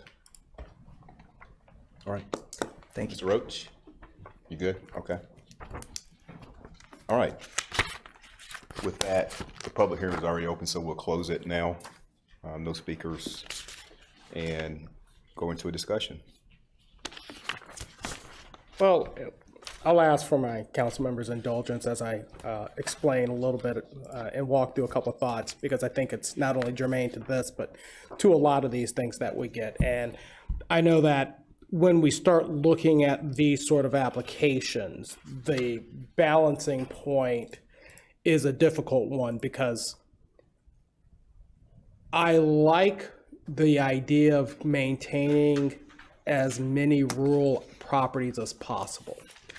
But I also recognize that by law and by North Carolina Constitution, there's only so many limitations we can place on a person for selling their land. I can't go to Councilmember Zigerman's house and say, hey, really like your driveway, you can never touch it. Even if it's something that I really enjoy, I've got limitations on what I can do. A nice driveway. Yeah, it is a nice driveway. But when I look at that balance, it's one of the things that we as a council always have to try to make sure that we're balancing, which is that individual ability to do what you would like to do with your land versus our ability to have reasonable restrictions on what that can be. So as long as we're looking at things that are within the concept and scope of what our land use map and what our ordinances are, it's very tough for us to tell somebody and look somebody in the eye, especially in this economic environment, and say, hey, I know you want to sell your land and develop it, but we're going to say no. Not only am I buying a lawsuit for the town, but quite frankly, as a government, we're really overstepping. So when we look at the issues that we have with a case like this and many other cases, we're trying to balance that, trying to balance what the town is supposed to be like, what the town needs to look like in 20, 30 years, what the town's needs are versus that individual ownership aspect. And when we look at something like this, that balance, I think, is very well struck by the steps that were taken by the applicant in this case. We're getting trees.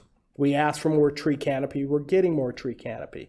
We asked for less density, knowing that we like density closer to the center of town and less density as we get out from the center of town. We're getting that. We're getting sidewalks, more solar, and affordable housing, and that's not on the backs of our taxpayers. That's on the backs of the developer. In exchange, and that may be the wrong phrasing, but I'm just using it for general purposes. In exchange for that, our job is to essentially look and see, is that going to meet the needs of the public? And with the things that the applicant is bringing to us, I feel like we're getting a lot of things for our residents, whether they live near Castleberry, whether they live downtown, or they live in ETJ. We're doing what we can to preserve the core land. We're keeping the trees. We're providing infrastructure improvements. We're providing for sidewalks. And all of that's being done in a reasonable way with concessions and, quite frankly, goodwill offices by the developer. With all of that as the ultimate background, would we love to be in a position where the folks who own this property decided that they weren't going to sell their property, they were going to just let that property sit as vacant land? I'd love to see that. However, the fact that there's growth and development is, quite frankly, a blessing that very few communities have. Apex is unfortunately rich with these blessings, and I do call them blessings, and I call them opportunities, because if we take the opportunity to take these opportunities and shape them for the benefit of everybody, then we're doing better. And when I look at what was done by this applicant, I can see that we are getting a lot, and it's going to make us all better. So I'm more than in favor for this, and I appreciate the work of the applicant in coming back with a lot of very difficult answers to the very tough questions we asked 2 weeks ago. So thank you. Yeah, we literally pretty much gave a list of things that we were concerned about, and you've checked off just about everything on that list. So to me, we said, these are our concerns and these are why. And you met those concerns. So I'm also in favor. Well, let me be the dissenting voice then. So first of all, I do want to recognize the applicant for making the concessions that were made. They're significant, they're meaningful, they're not, simply to appease the council. Where I'm stuck though is the density. I mean, this is an area that not only have our residents asked for us to build lower density developments, with the work with staff, the protection of our natural watersheds going into Jordan Lake, our main source of drinking water, right? We were very deliberate, or, previous councils and staff have been very deliberate about choosing these future target designations for this land. Now, 1 unit per 5 acres is probably not realistic, especially since the current zoning allows for 1 unit per 2 acres, right? So, we're a little bit optimistic there. But, that's still a far cry from 1.65 units per acre, right? 8,000 square foot lots is, about 0.2 of an acre per house.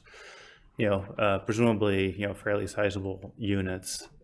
So I think that in terms of what we had desired here and what our residents have told us they desire here, despite the commitments from the applicant, we're still not seeing.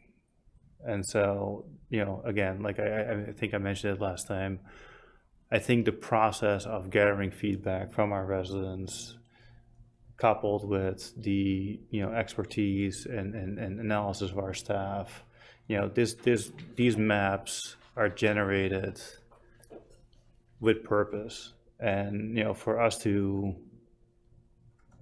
not honor that or not get as close as possible, at least, right? I just don't think that's the right thing to do. And so for that reason, I'm out. I'll chime in. So I also read that the Canopy study came out from Wake County. 2010 to 2020 was the years of that it was looking at. Spring of 2020 was when the aerial was for the final. I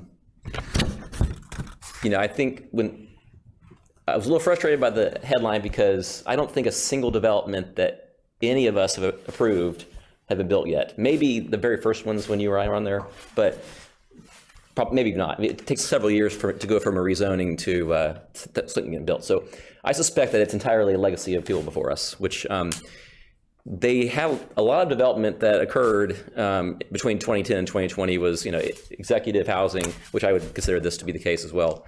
Mostly Houghton Olive Chapel and New Hill. I think if they had all the things that are in this, first of all, I think we have some stronger ordinances to begin with now for tree preservation, mass grading, penalties that would have preserved more just automatically. But there wasn't the accounting for the trees and the effort made that, especially with the game land buffer that was in those old developments. So I did the math too, like the 5 years prior to when we joined the council versus the 5 years we've had on the council, Audra and I, it's about a 50% reduction in the amount of land that's been rezoned. I'm not sure you guys know that.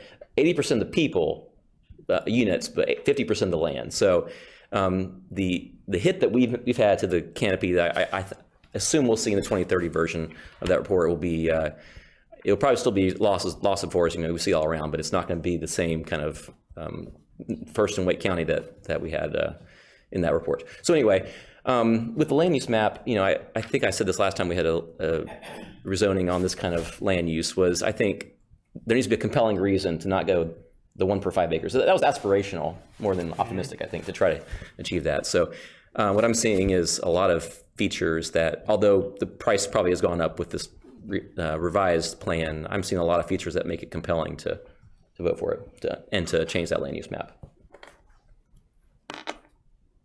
And, oh, sorry, nope, not yet.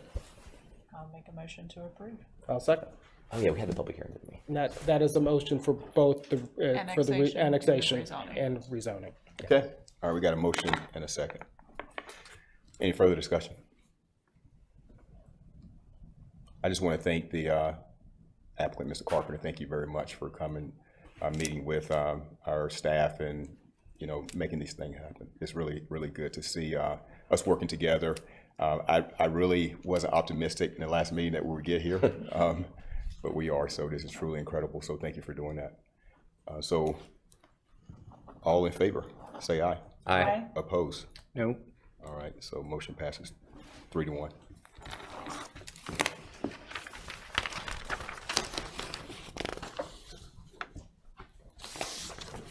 All right, moving now to public hearing 3.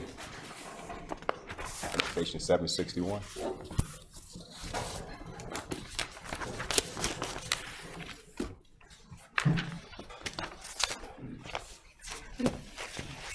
Good evening, Mayor and Council.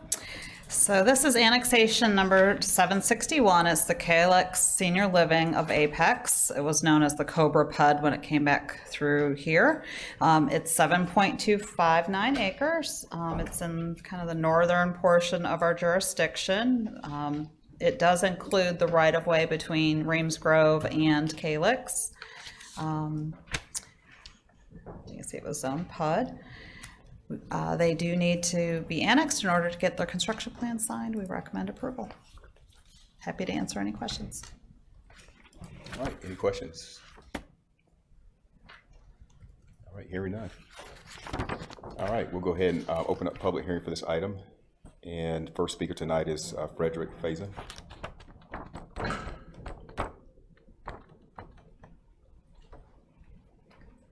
Good evening. I'm Pam. I'm not Frederick. You could probably tell. Second speaker. Okay. Yes. Thank you. Thank you, Diane, for the presentation. Pam Porter with TMTLA Associates. We're working on the site plan and CDs for the Calyx. I have nothing to add, just here to answer any questions. And Frederick Faison with Carillon is also here if you have questions for him as well. Okay. Any questions? I have a site plan question. I think there was an off-site sidewalk connecting to Kelly Road that was part of this rezoning. Is that correct? And if so, is that part of the plan, hopefully, with this? So it was part of the rezoning. I'll have to go back and see if it's on the site plan. I don't recall right at this moment if we have it on or not. Okay. Yeah, I think that would be a crucial connection. I think that, yeah. I think it was in the rezoning because I'm pretty sure I asked for it, but okay, thanks. Thank you. Anything else? Great. Thank you for your time. All right, thank you. All right, we'll close the public hearing. It's back to council for discussion. Link to a possible motion to approve. Motion to approve. Motion. Second. All in favor say aye. Aye. Opposed? All right, carries unanimously. Public hearing 4, annexation 762. All right, so this project is currently known as the Summit. It was formerly called Holland Road Mixed Use PUD.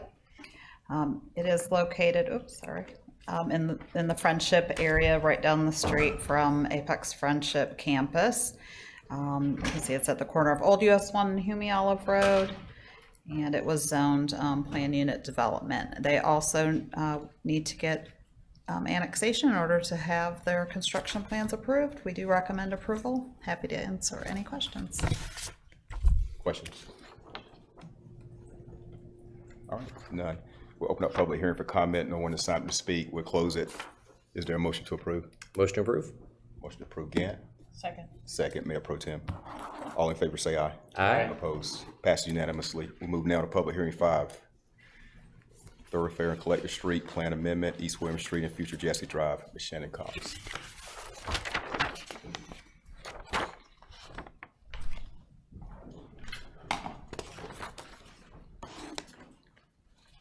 Good evening. Good evening. The proposed amendment this evening is at East William Street and Future Jesse Drive. It's a proposal to remove the future interchange shown on our plan in this location. This public hearing is continued from August 8th at the request of a developer representing several property interests on the east side of the corridor in order to provide additional analysis for staff consideration as well as the town council decision. So before I get into the details of what has been shared with us, I do want to let you know that the staff recommendation has changed and we are supporting removal of the interchange in this location. We'll start with a little bit of a foundation of the different terms I'm going to throw around. Our current plan shows an interchange. An example on this corridor is at NC 55 and US 1.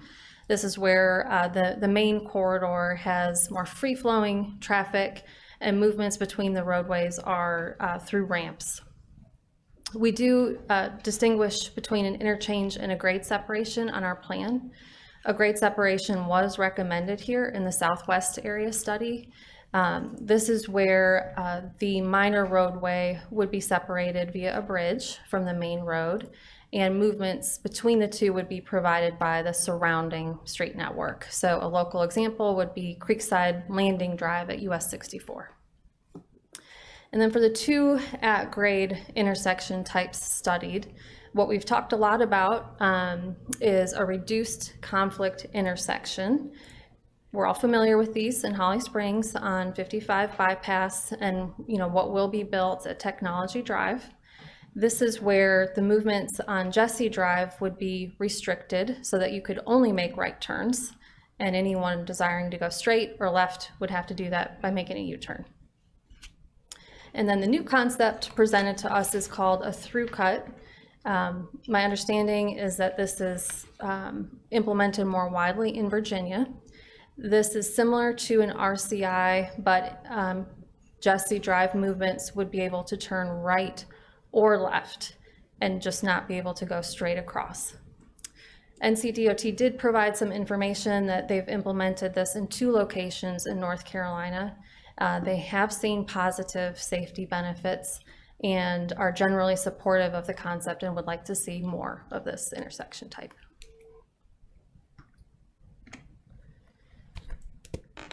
A level of service analysis was conducted for the 2045 build scenario. So if an RCI was constructed or a through cut was constructed, this gives us a sense of how they would operate in 2045 based on our current models. If you have a level of service or LOS E or F, that's unacceptable, delay, congestion, queuing. Above E or F, you still may have delay, but it's not reaching that level.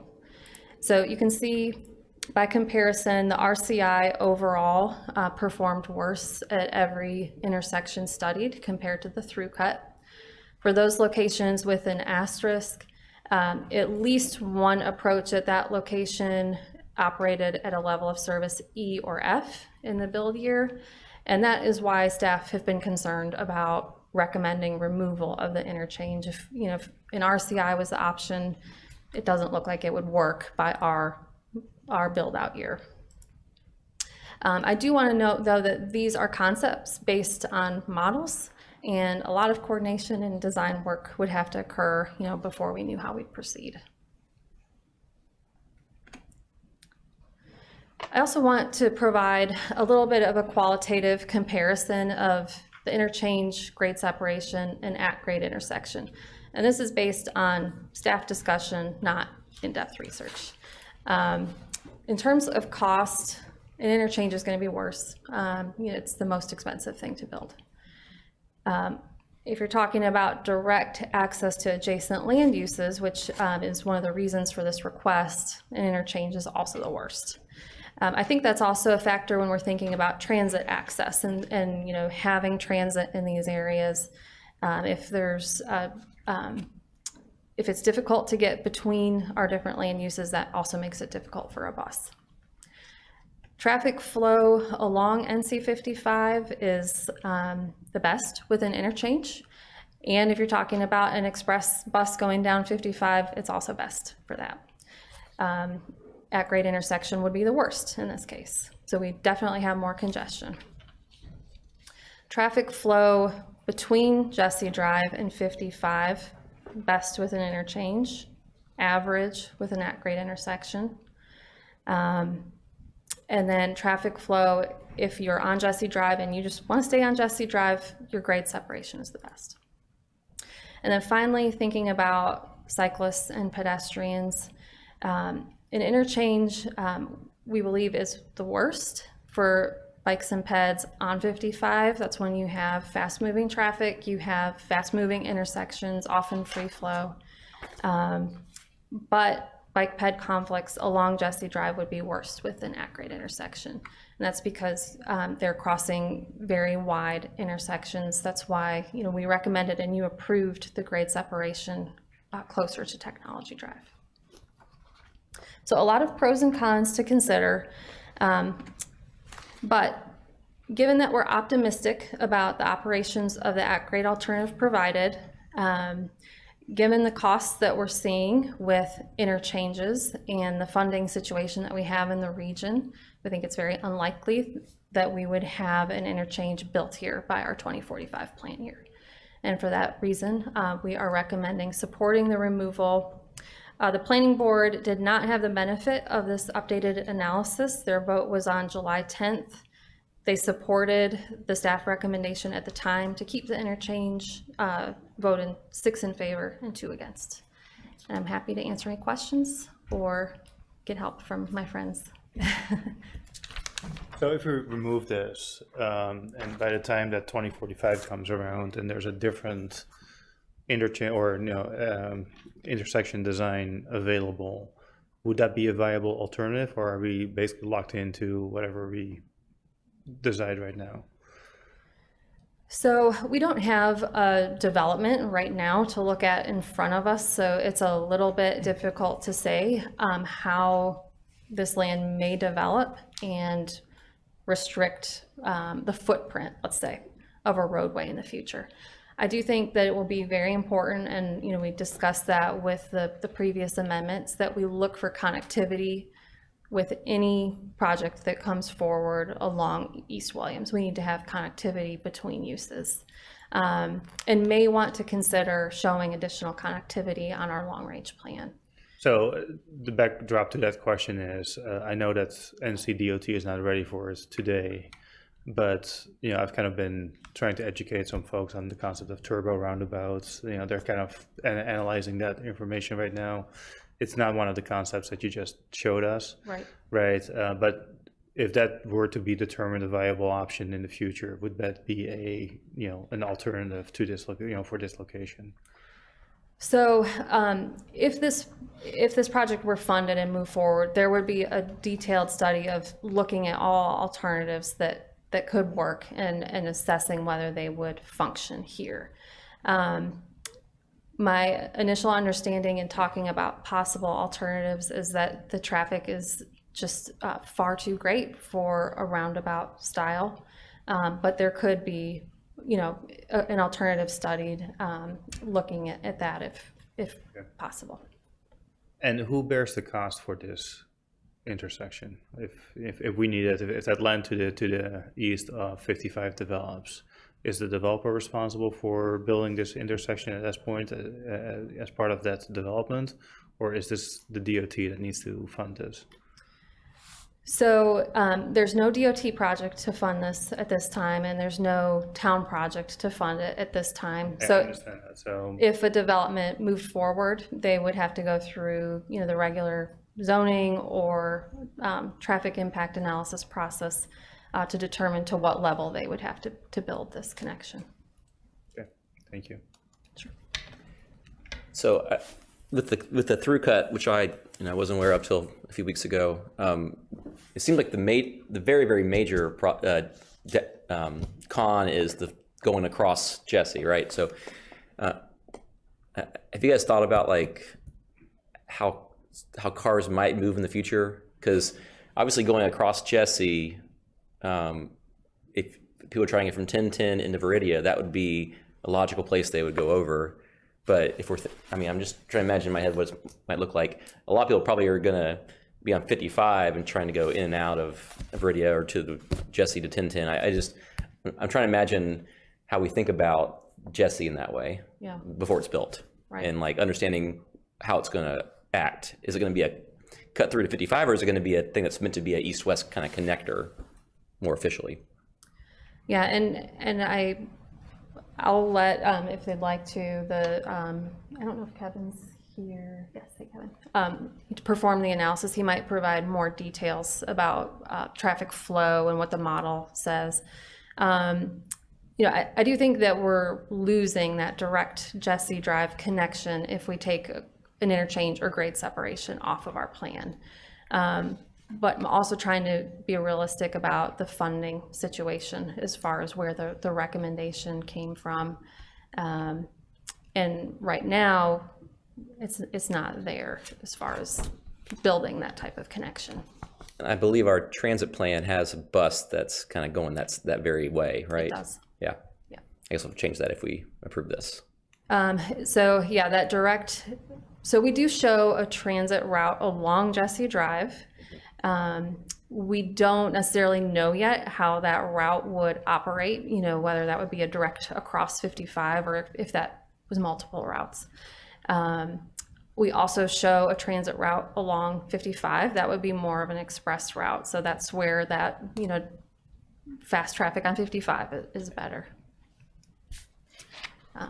Would you like me to turn it over to provide some additional detail on the traffic flow? Okay. If you wanted to. Yeah.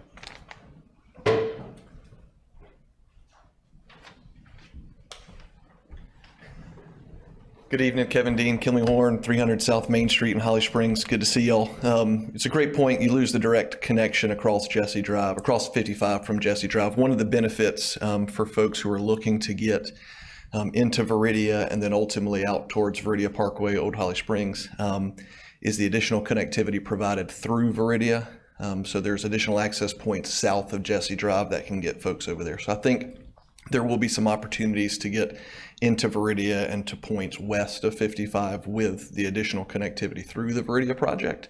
And this is a balance of network efficiency and safety and stuff like that. Do you think your model for Jesse, however you looked at it, if Jesse connected beyond 1010 and it was like all the way to Garner or somewhere, and it probably changed the analysis a little bit, where if it was more considered a way to get east to west, kind of in that southern part of Wake County.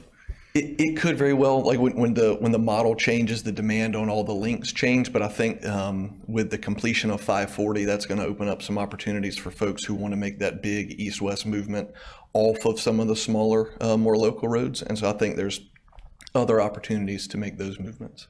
Okay, it's a good question. Thanks.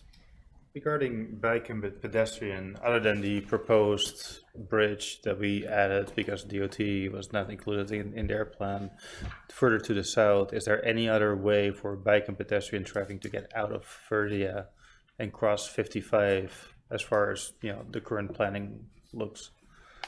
I'll defer to staff. If y'all know, what I'm aware of is just the bike and pedestrian crossings at grade at the RCI that's being proposed. The through cut or an RCI at this location would have pedestrian crossings, bike accommodations, all that stuff. We see that at the At grade? Yes, sir. So the intersection of Main Street at Village Walk Drive in Holly Springs near the Chick-fil-A and the Walmart, there are pedestrian crossings there. Everything's a push button like you would cross at a normal intersection. There's a refuge in the middle of the intersection like you see along 55 at Holly Springs Road and New Hill Road, where there are pedestrian accommodations there. In the 3.5 years of crash data that NCDOT has at the Village Walk Drive intersection, they've not noted any bike or pedestrian crashes at that location. And so it's reassuring to see that even in at-grade crossing at that location, they're not noticing any trends that include bikes or pedestrians. Do we have any data on how many bikes and pedestrians are actually crossing there? I don't have that data, but if you look on Google Street View, you can see a gentleman standing in the middle of the intersection. So we know folks are using it. And so at least one. One user, and he got across safely. That's right. That's right. So he had a good day. Yes, sir. I bet you there's not that many because people don't feel safe. Because sometimes. it's terrible. So probably depresses a little bit the pedestrian and biking, I would guess. But for a Chick-fil-A sandwich, folks may risk it. That's true. That's true. It's an important landmark, I guess. Yeah. Other questions? All right. Thank you, Kevin. Mr. Barron?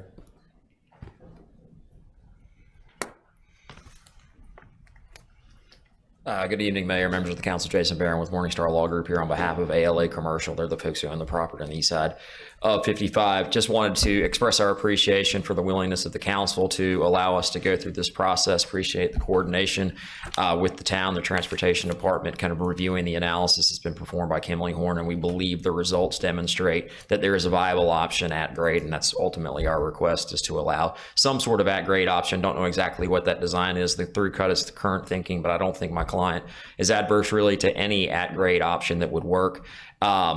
I would say that I think, as Councilman Gray, you alluded to, related to another case tonight, it's, all these land use decision, whether it's part of the transportation plan, part of a rezoning or otherwise, it all comes down to a balancing act. And the reality, I believe that making this modification will open up the possibility of development along those properties. As you all are aware, there's a lot of momentum happening in this area really for the first time that's starting to create the possibility of development. We believe that will facilitate and potentially accelerate the construction of Jesse Drive, certainly through this property, and then hopefully we'll work with concert with whatever the town ends up doing with the remainder of Jesse Drive, hopefully to create that connection out to 1010 Road. So with that, we're here to answer any questions. I don't have any expertise, obviously. You all know that as well as anybody, but I do know jujitsu, apparently. I learned that tonight. So I'm here to answer any questions you may have. Questions? Great, thank you. All right. Public hearing was open. It's closed now. No additional speakers. It's back to council for discussion.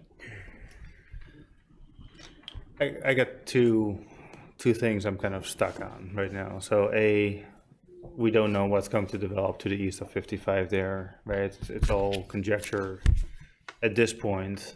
So we don't really know what the use or the need is. to connect those two uses, Viridia and whatever might get built here. The second part I'm stuck on is the virtually no accommodation for bike and pedestrian if we were to remove a grade separated crossing. Viridia is going to be a major residential hub. We're building greenways on the east side of 55, right? And I presume that some of these people want to make use of those greenways and need to get a way to get across 55. Having only one potential, point of, ingress and egress for bike and pedestrian out of Viridia crossing 55, I just don't think is enough longer term. And so with that, I'm hesitant to put, remove this requirement at this point, because I don't think it serves the entirety of the community.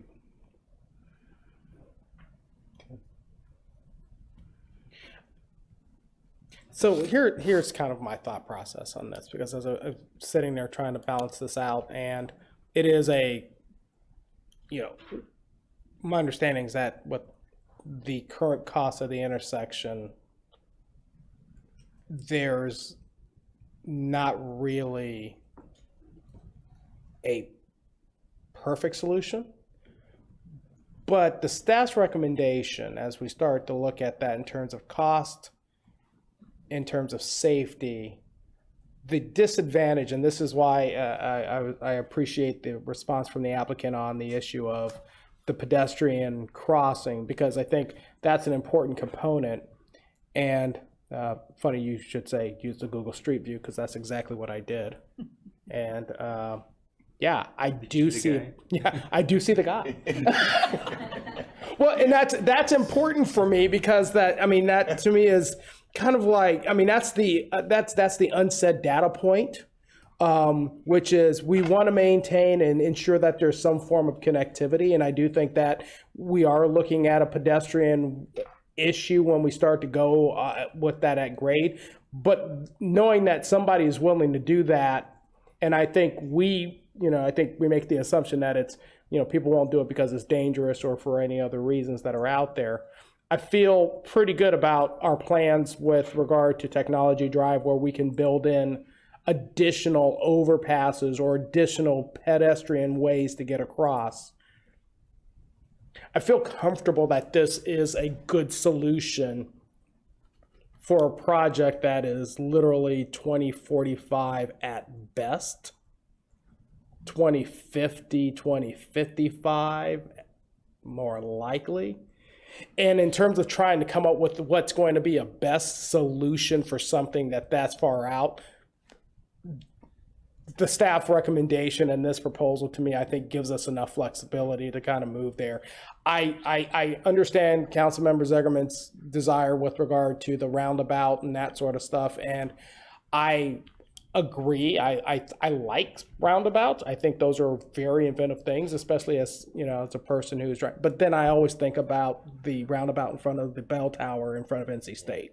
Yeah, so don't. I know that's I know. a poor comparison, right? And well, no, if I may finish. Thank you, sir. Thank you. So when I think about that, the issue isn't the design or anything like that. I think it really comes down to the psychological adoption of that form of transport by those within North Carolina. I think that's the real hurdle. It isn't the design aspect. I do think it's more the overcoming the psychological aspects of seeing something new that hasn't been within our zeitgeist for very long. And I see this when I'm driving in Robinson County. There's 3 RCIs as you're driving on, I think it's Highway 117 between Whiteville and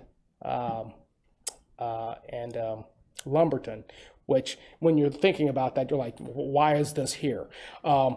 I know I think that, but it really is an example of they're removing the 4-way stops at some of these rural roads. They're trying to get folks to start to think about these roundabouts and these more efficient modes of transportation. And I think that we'll eventually get to that point. And I think as we start to look at what will be the changes along the way, I think that's something that we'll definitely have to start to consider.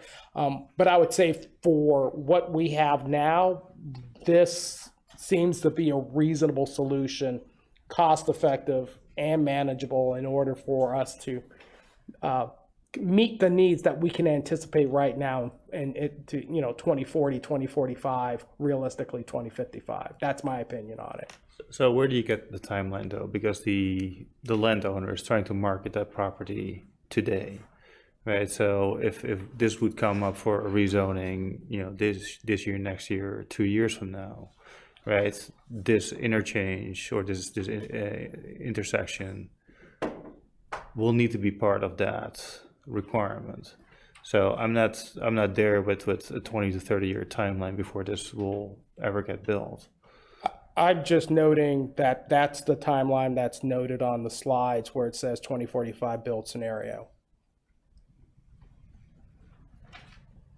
I think if I could bridge the gap, it's probably the fact that if it's above grade, it probably won't get built till 2045. Exactly. If we build it, if we allow the grade separation to be gone, it will Then it can develop be much sooner. It can be if not sooner, right. immediately. But, and then so we can put another bridge in there at whose dime, right? Then it becomes again a town expense, to put yet another pedestrian bridge in place to overcome a poorly designed intersection.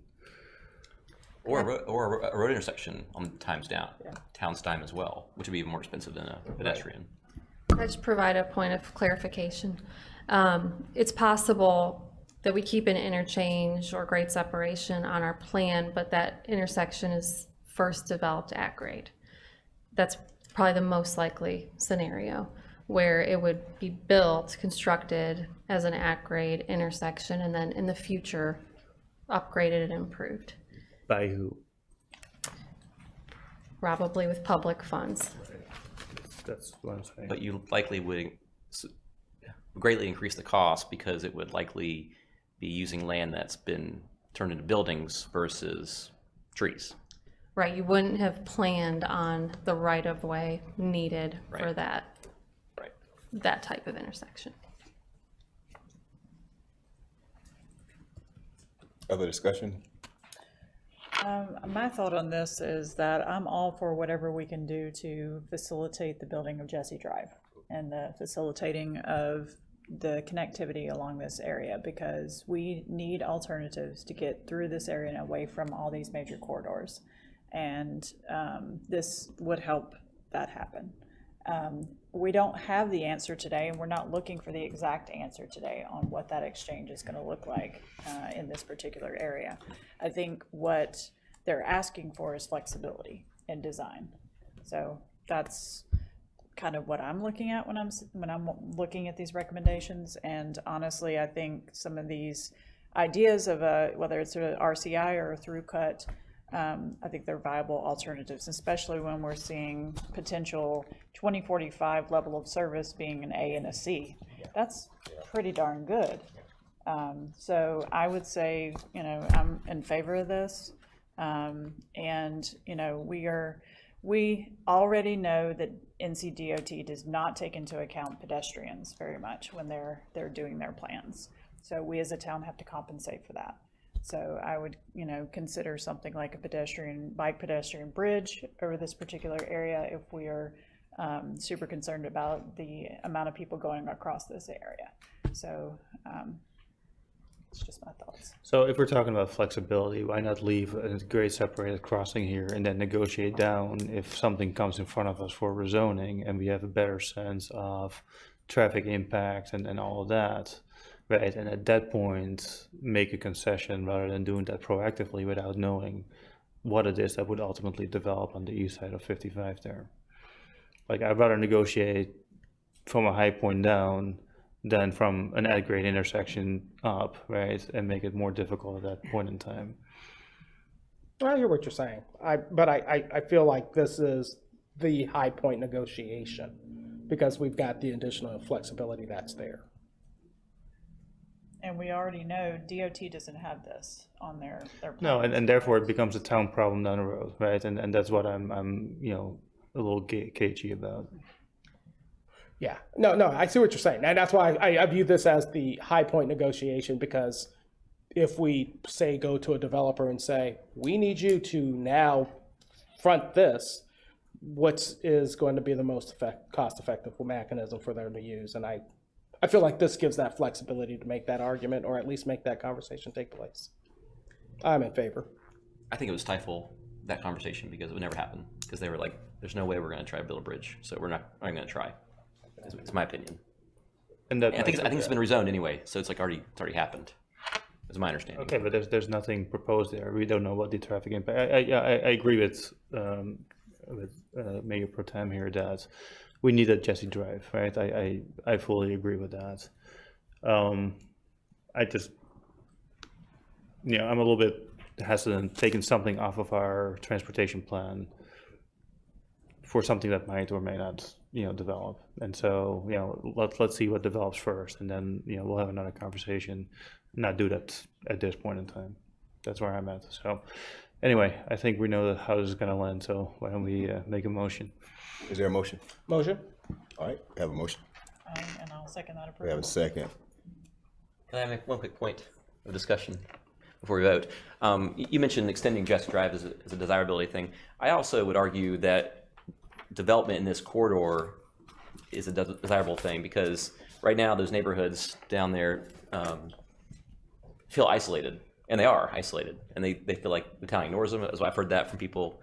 And having things more connected, I think, would especially provide services. Maybe they would disagree because it'd probably be more traffic and stuff, but also traffic at homes, but it'd also be shops and things they can do besides just drive all the way into Apex. So I think in this case, I think some places at Apex are undesirable for development sometimes, most of the time maybe. This one is not one of those cases, in my opinion. So I think this would enhance the developability of this area in addition to helping with Jesse Drive. Okay. All in favor, say aye. Aye. Aye. Opposed? Nope. All right, motion passes 3-1. Ms. Schaus, I hate to do this, but we're going to take 10 minutes. All right, okay. All right. Take a recess until 8:35. All right.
Acknowledging you. Okay.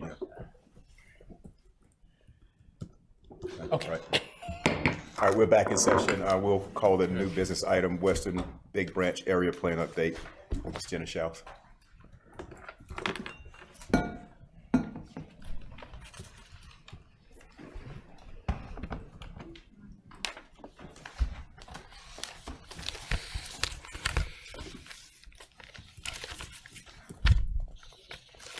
Good evening.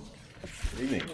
So tonight I'll be presenting an introduction to the Western Big Branch Area Plan and sharing a public input summary of the input we've received to date.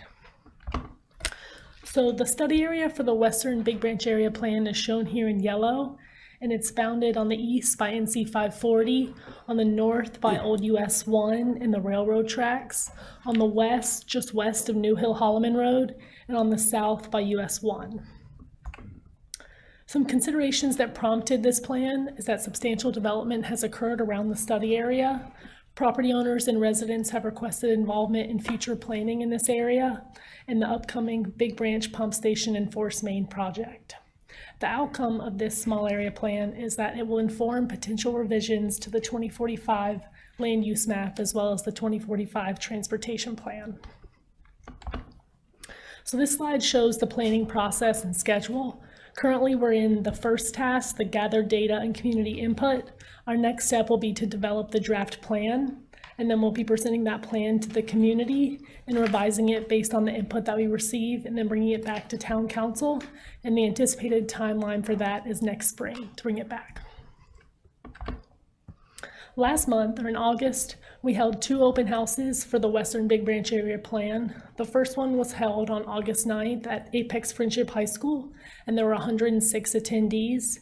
The second one was held at the New Hill Community Center on August 30th, and there were 85 attendees. And the same information, materials, and activities were on display at each of the 2 open houses. And there were 5 stations. At the first station, participants were asked to sign in and participate in a live, work, and play activity. At the second station, participants were asked to share their input on land use and development preferences. At the third station, it was an information sharing station. So there was information about existing and planned water and sewer infrastructure, as well as watershed protection. At Station 4, participants were asked to share input on transportation needs. And finally, at Station 5, there were activities where participants were asked to share their input on the vision and goals for the study area. So here's a map of the results from Station 1 of the Where Do You Live, Work, and Play map. Participants were asked to mark on a map similar to this one, showing where they live in green, where they work in red, and where they play in blue. And overall, there was a wide distribution of people who live in the study area. And the study area is shown here with the black outline. And so the green dots represent where people live. And a number of the participants live, work, and play within the study area. And of those who shared that they play outside of the study area, many of the responses were in the Apex Nature Park, in downtown, and in the Apex Community Park. And of the responses that we received for outside of the map extent, the most were for those who work in Raleigh. At Station 2, participants were asked to share their land use preferences. And the first 2 boards at this station were similar in that respondents were asked to share their future residential preferences for the study area. So for each of the residential densities, there's a picture showing a ground view of that density, and then below it a map view. And participants were asked to put a green sticker to show what they want to see more of, and a red sticker to show what they want to see less of on each of the residential densities. And in the upper left-hand corner on each of the densities is the result from this activity. So for example, for rural density, there were 108 green stickers or more of stickers and 10 red or less of stickers. And there was overwhelmingly a preference for more rural density and rural transition density. And as you can see on this next slide, with the green to red ratio for the medium, high, and high densities. And while there was a preference for rural density, there was interest in mixed housing depending on what part of the study area. Ms. House, with the this, I'm not sure what questions now or at the end. I guess I should ask you that first. Now or at the end, would you say? This is Now- okay, yeah. I've interrupted. In this conversation, I'm not sure you were the one manning this booth. Were people, when they were discussing this, were they thinking about what they want for their own property or what they want for what they want their neighbors to do? I wasn't at this station. My understanding was probably both, but yeah, Diane was at the station and she's nodding and she heard both responses. Okay.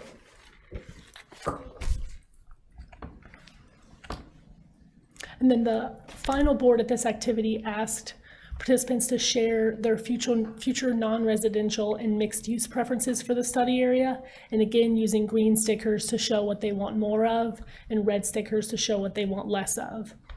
And these uses are ordered based on the ratio of more of to less of responses. So there's most interest in having more 1 to 2 story downtown, 1 story office and park, and less of large-scale commercial, industrial, and 2 to 3 story mixed use. The final activity at Station 2 included a community resources board, and attendees were asked to provide input on areas to be preserved and improved.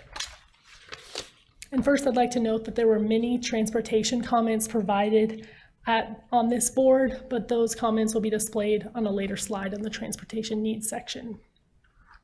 There were a number of comments regarding preserving residential and historic properties in the vicinity of Friendship Road, Bosco Road, and Mason Road, as well as the Vicious Fishes Brewery. There were comments to improve the New Hill Community Center, and then Pleasant Park had a mix of preserve and improve comments, with most of the improved comments being related to transportation access in and out of the park. Similarly, there was a mix of preserve and improve comments for the intersection of New Hill Holloman Road at Old US 1 and the railroad tracks, and most of the improved comments were related to congestion at that intersection. The next interactive station was transportation needs. And this slide displays all of the vehicular comments that we received at that station, and the larger the circle, the more comments that we received about that location. So the comments that we received the most of are locations 1 through 4. So location 1 is safety and congestion on Friendship Road at Old US 1. Number 2 is congestion along Friendship Road or comments against the Friendship Road widening. Number 3 are comments to close or convert the Friendship Road Bridge to a bicycle and pedestrian bridge. Number 4 is congestion along Old US 1. And then comments 5 through 11, we heard multiple times, but not as often as comments 1 through 4.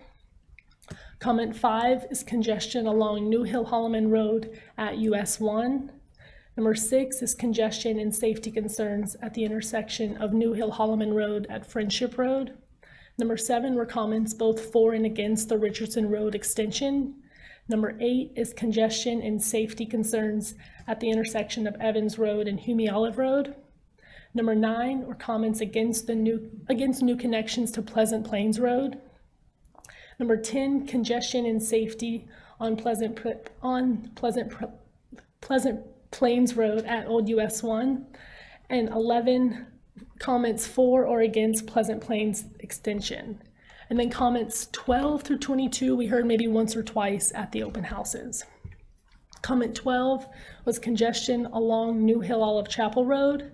Comment 13 is congestion at the intersection of Old US 1 at New Hill Holloman Road. Number 14 is congestion on Bosco Road at Old US 1. 15 were comments against the Bosco Road collector. Comment 16 is congestion along US 1. 17, congestion on Friendship Road at the intersection with Holly Springs Road. 18, safety at Hume Olive Road at the intersection with Richardson Road. 19, safety concerns at Holland Road or at Old US 1. 20, a comment suggesting a grade separation at Old US 1 where Pleasant Park meets Boyette Street. And 21 was a comment suggesting the addition of a traffic signal at the intersection of Kelly Road at Old US 1. And 20, a comment to add access to Pleasant Park from NC 540. So here's one more overall look at all of the vehicular comments together. So this slide displays the bicycle and pedestrian comments that we received at the open houses.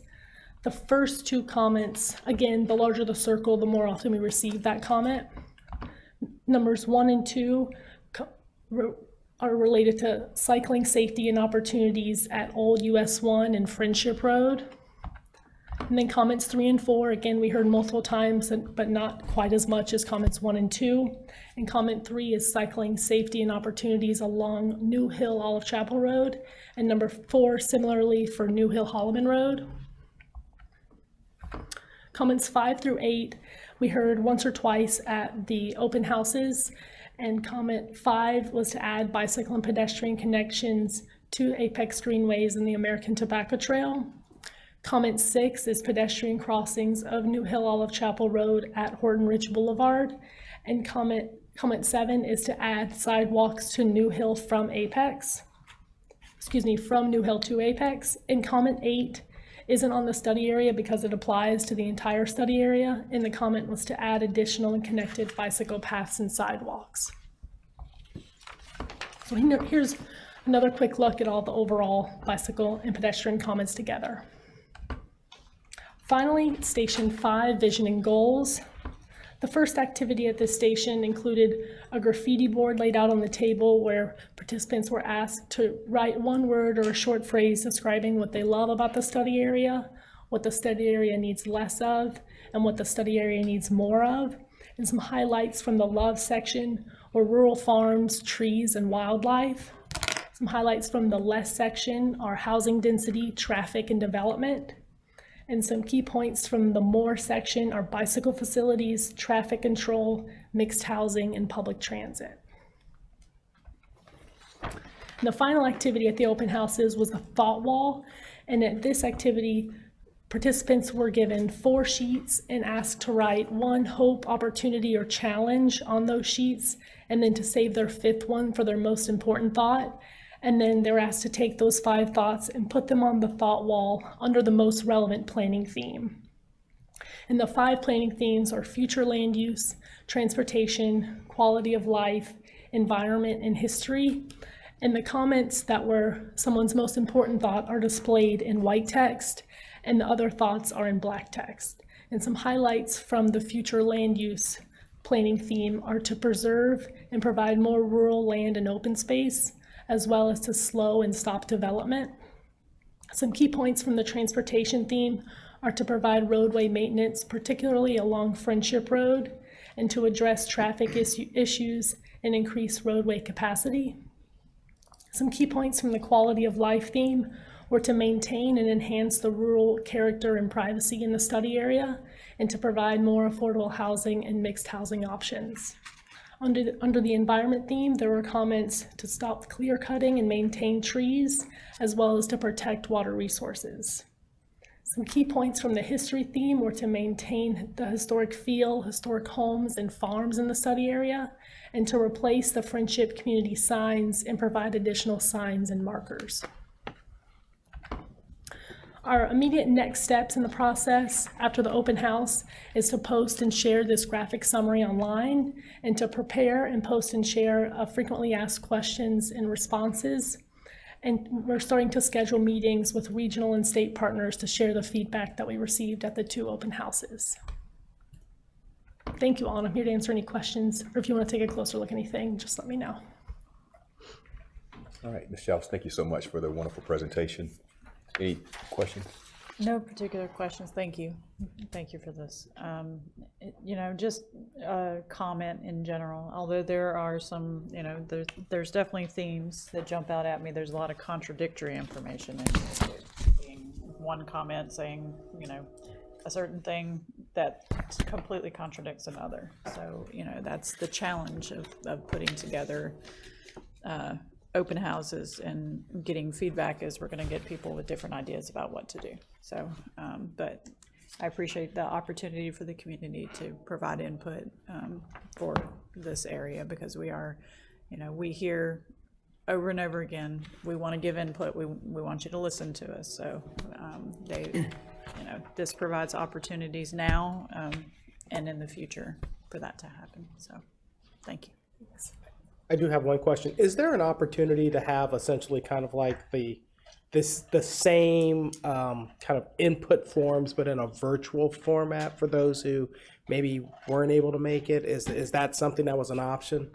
It wasn't this time. My contact information was included on the website and in the email list. We talked about it, but these were very heavily involved interactive stations. We thought it'd be best to have staff there to answer questions and then participate. But yeah, I think in the past we've done some, maybe if it's more simple online activities. Yeah.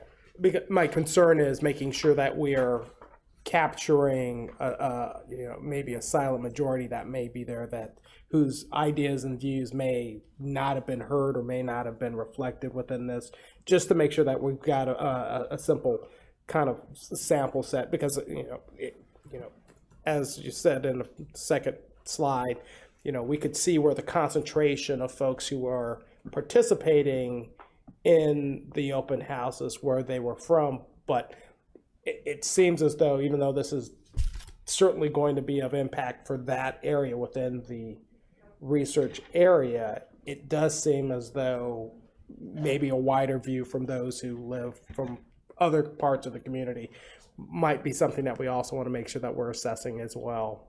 I mean, I appreciate the work that was done on this. Those open houses were great. And getting an opportunity to have this sort of thing, I think is a tremendous thing. Just looking for ways to see how we can also broaden the scope of that, just to make sure that everyone has the opportunity, even if they may have had some sort of conflict or something else that may have prevented them from attending, but their voice is still valuable, and just looking for an outlet to see how that could happen. I had a question and a comment. The question was, when you showed those pie charts of what people preferred, was there geography in those responses? There was not. Okay. Right. It was just asking for the study In area. general? Yeah. Yeah. So there wasn't like the person didn't have to say, I live here and I feel this way. That's correct. Okay. And the comment I had was, I'm looking at this stuff, and it's kind of similar to your comment, Councilwoman Killingsworth, is I didn't see any evidence of trade-offs that are going to be required for a lot of this, because what I saw a lot of is like they prefer certain things, and especially there were later slides where there was talk about bicycle and transit and downtown, those things that were desirable. Like, I think it'll be a challenge for staff and for us to figure out, okay, would they trade more traffic or more housing for the downtown thing shown there? And I don't know what the answer is, but investment is related to things like density and things like ability for a downtown like the shown there to be able to survive. And so there won't be the investment, and there hasn't been, and I think there's been complaints about that, if it remains like those things on the left. I mean, there's no reason to put any transit nearby or any sidewalks nearby if so few people live there. There are other parts of town that would benefit more people with our investments. And so I'm not sure how you guys are going to evaluate that, but it's going to be a challenge. And I'm not sure if it would have been possible at that open house to do that. But I don't see trade-offs being evaluated very well in this presentation, in the open house in this presentation. I don't know if you have thoughts about that. So I was at the station. I did talk to a lot of the neighbors about specific areas they would like to see things. So the downtown, could you put it on the other slide? So the downtown, people would like to see that where Vicious Fishes is. And that aligns with the plans that the property owners have for that area. The grocery store, we heard, they would like it at one of the locations that's already shown for commercial. So down by US 1 and New Hill Holloman Road, or up near the high school, there's a node. So we did hear about some locations because people told us that. Now I will say where the disconnect is between density and intensity of uses and transportation improvements they'd like to see. And so that will be something that if we do have the the downtown area near Vicious Fishes, there might be an opportunity to have more infrastructure tying to the corporate limits that's already there in that area. But yeah, we'll work through it. Okay. I mean, I agree with you. You're not going to see bike lanes along all these roads without development because they're DOT roads, and DOT does not have funding to do that type of infrastructure. And the town would be unlikely to score those projects high enough. Well, they're not in our jurisdiction, and they may Oh, yeah, it never wouldn't be in our matter, right? jurisdiction. If that's the case, we're not doing projects there. And they also would probably not be the highest priority given the number of people they serve versus what they are. But we'll work through all of that, because I noticed the same thing you noticed, but we did hear for the land uses specific areas that folks would or would not want to see the pictures, even though if they didn't talk to staff, we didn't hear it. But I talked to a lot of different neighbors and neighbor groups, because we had a whole neighborhood that asked us to change them to rural density residential. So. Okay, one quick follow-up, sorry, like we were trying to go. You know, my thought about this is like, we have a land use map already there, and we're gonna do I assume, some kind of big land use map thing sometime in the future. And it seems to me like, unless the change is something kind of special and unique, it seems like there's a lot of inertia just to keep it as it is. I mean, is that the staff's point of view or not? I don't know. I don't think we're there yet. We haven't talked about that. I know of a specific area where there's a lot of neighbor desire to see it change from low density residential to rural density residential, which we have done for places like Castlewood, like Buckingham. And so it's not unprecedented to have a whole neighborhood shown as rural density to indicate to everybody that they would like to remain rural as they are, even if they're surrounded by corporate limits. Okay. Just want to echo Councilmember Gray's comment about having an online survey, maybe in addition to this. One thing, and so I really appreciate these sessions. I think they were great. I attended both of them, and clearly a lot of engagement from the community. And I think this goes a little bit to Councilmember Grant's view as well, right? It's hard to look at this and say, okay, who said what exactly, right? And I think if you have an online forum where people indicate, okay, I live here, I play here, I work here, you can kind of overlay those data sets and give some weight to the responses, right? People that live in the area, and that's their community. Maybe rate those responses a little bit higher than somebody who travels in from Apex just to, ride a bike or something like that, like once in a blue moon, right? And so I think, having online data sets, just allows us a little bit more insight, right? In addition to what we have here. And so if that's a potential for future consideration, I would support that. Maybe it's too late for this one, but any future input sessions, we can kind of do both, I think would be great. Yeah, I think I like that suggestion. Maybe we can, when we bring the plan back to the community in the winter before revising it, bring it to you all, see if there's an online way we can really try to get input. And when we get our input for the downtown plan, that was an online survey, right? And you had the sliders that said, okay, I like this, 1 out of 10 or 8 out of 10, or, and again, I think that's just great information to have, and being able to overlay that with, who's, not necessarily who, but like the location of the individual, right? Mm-hmm. Who's providing the input. I just have one quick question. So on the next steps, scheduled meetings with regional and state partners to share feedback, can you explain who those partners are and what that process looks like in like a timeline? Yeah, so I guess you said what it is. So today we met with Holly Springs staff to talk about what we've heard, particularly with the transportation comments, the bike ped, and the roadway comments that we received. And then we're going to be planning to meet with NCDOT to discuss what we've heard as well. And today, Holly Springs and Campo attended the call. Okay. All right. Is there any thoughts of, I guess this is for us, how do we communicate with the decision makers from Council of Holly Springs and have those conversations with them, because some of these decisions may be somewhat political on their side of things, and how do we navigate through that with their decisions and our decisions? This is just kind of my thought as I was kind of thinking that through. It may be a good opportunity for a joint session, a joint working session, because I mean, it's not simply the, you know, these areas, but I think that there are a number of areas that the interoperability with Holly Springs on this and a number of other issues, I think would be critical. And this would give us a forum to bring a lot of those things into much more of a working session to say, let's talk about your thoughts on, you know, their thoughts on this, our thoughts on that. That way we've got an idea of where they're at, because if we don't understand what may be the political concerns on their side, then we really can't come up with the solutions to help them think through how their decisions will impact us. Good. Anyone else?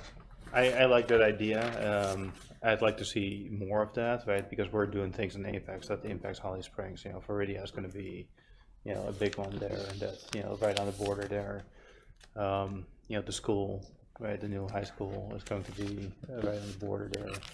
So I think that we have these areas where, yeah, okay, it's technically in our jurisdiction or their jurisdiction, but you know, we're impacting each other. And I think that's, you know, that's why the joint council sessions are good to start building relationships. But you know, take the next step and actually have a joint working session where we discuss these topics. I think is a terrific idea.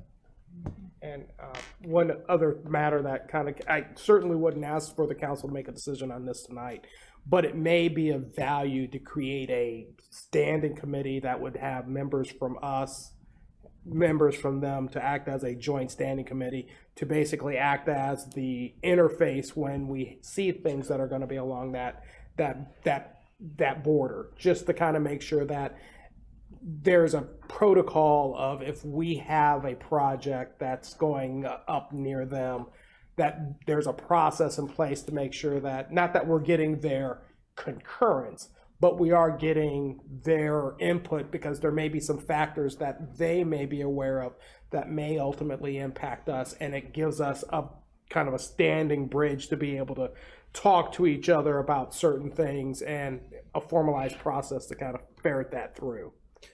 And identify opportunities, right? You know, hey, here's something that we can do together, or because, you know, oftentimes, especially when it comes to, you know, grant applications and whatnot, like we're kind of competing for the same dollars, right? And so if we bring something to either state or federal legislators and say, hey, you know, this is covering the Western Wake Economic Zone, I coined it here first, right? You know, we might have a better chance of success, you know, because of the regional impact of you know, these projects, not just a single municipality. I mean, I think this is worth discussing, but I think we need to acknowledge that, like, we're going to have to give stuff up if we want them to cooperate. Like what I'm hearing a lot of is we want them to do what we want down there, and if we ask that, we're going to have to say, and we'll do what you want to do here. And I'm not sure we're willing to do that. Maybe we will. I'm not sure, but like it's going to require loss of control from us that we may not like. And so I'm just going to warn that I see that coming, and that'll make it hard. This kind of thing. Yeah, completely agree. It's almost kind of like a mini campo, but between just two of the municipalities, and there'll be some things that they will want, there'll be some things that we want, not necessarily that there has to be concessions, and not necessarily that they have to make concessions, but I do think it's important that we talk about what the realistic limitations and what the concerns are, because I think if we have that conversation, even if we don't make concessions, we do make better decisions. Yeah. All right, so Gray is on the committee. So that what I'm hearing. I think he's the chair. The chair. I'd be more than willing to do that. We'll research those options and bring that back. All right, very good. All right, good discussion. Jenna, thank you so much for all the work, and staff, thank you for putting this together. All right. Move now to the updates by Mr. Purvis. Sure. So just a few things, Mayor and Council. something y'all are aware of, but I want to point out again because I want to take some time to publicly thank a few of our folks that were involved in this. A few weeks ago, Mr. Zegman brought to our attention a young resident who has a fascination with solid waste vehicles and trucks, and I just want to we were able to make a special birthday for him on September 1st with some partnership with GFL. We do appreciate their partnership in that, and some of our grounds crew going out with equipment and giving them kind of a firsthand view. So it's a really positive experience for our folks in the community. I just want to make sure there was a thank you given to John Mullis and his team, especially Melissa Lee, Cameron, DC, and Kendrick. So just wanted to put that out there. So if you didn't, that was actually in the news, and there was a couple good. You should look up those pictures. They're fantastic. It's great. Couple project updates. Lake Pine Drive is finished. So yes, I know we've been waiting for that one, but it was a big project, involving Cary, the state, and us. So lots going on over there. Lots of unexpected things once we got in. I know Russell and Adam are very happy that it's over, and I just want to thank them for continuing to push forward with it. If Russell's still, he's already ducked out, but that was a long, tough project. So we're happy that it's there. Public Safety Station 6 is. We're starting inspections for the final punch list this week, early next week. So hopefully by mid-October, we're in Public Safety Station 6 and off and running there. So very close on that. Also looking at mid-October for when our folks are going to be out at Pleasant Park. So CSX is completed their work. DOT is currently finishing up the programming on the signal. And so we're just working through a few things with the buildings and punch list items. So we're getting very close at Pleasant Park. Now the splash pad will not be online, in time, but as far as everything else. So just wanted to give those updates on some of our major projects. Two more things. One, our communications team brought home our first National Communications Award last week. This was for launching the new Text Out program. That was a partnership with Electric Cities and our electrical department. So that's the text that they can report outages for power. So the City County Communication and Marketing Association, that's the national level of the state of the Association for Communications Departments. We received an award from them for our just for the marketing of the campaign and getting it out there. And we saw we automatically enrolled everybody, and then they had a chance to opt out. Our opt-out percentage was like less than 2%, and apparently that was extremely low. It's usually a lot higher. So that means we have more than 98% of our customers are using this this tool, and we have seen decreases in our online and our hotline to report it, and obviously the uptick on the texting. So it's been used and been popular. So congratulations to Stacy and her communications team, and Emily Woody helped on the electric side. So point that out. And the last thing is just reiterating something the mayor's already mentioned, and y'all had a proclamation for next Saturday, Party in the Peak, 10 to 5, right here, Town Hall campus. Exhibits, interactive, we got interactive games, museum, food trucks, all sorts of fun stuff. Come celebrate 150th with us. So, all right, good update. Thank you. That's all I have. Thank you, sir. All right. Move now to closed session. Is there a motion to go into closed session for? So moved. Sorry. For all three closed session items? Yes. So moved. Yeah. Second. Mayor Pro Tem second. All in favor say aye. Aye. Opposed. All right, we're moving to closed session. There's no more business here tonight. Thank you. No, that was good. You're ready to go.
We good?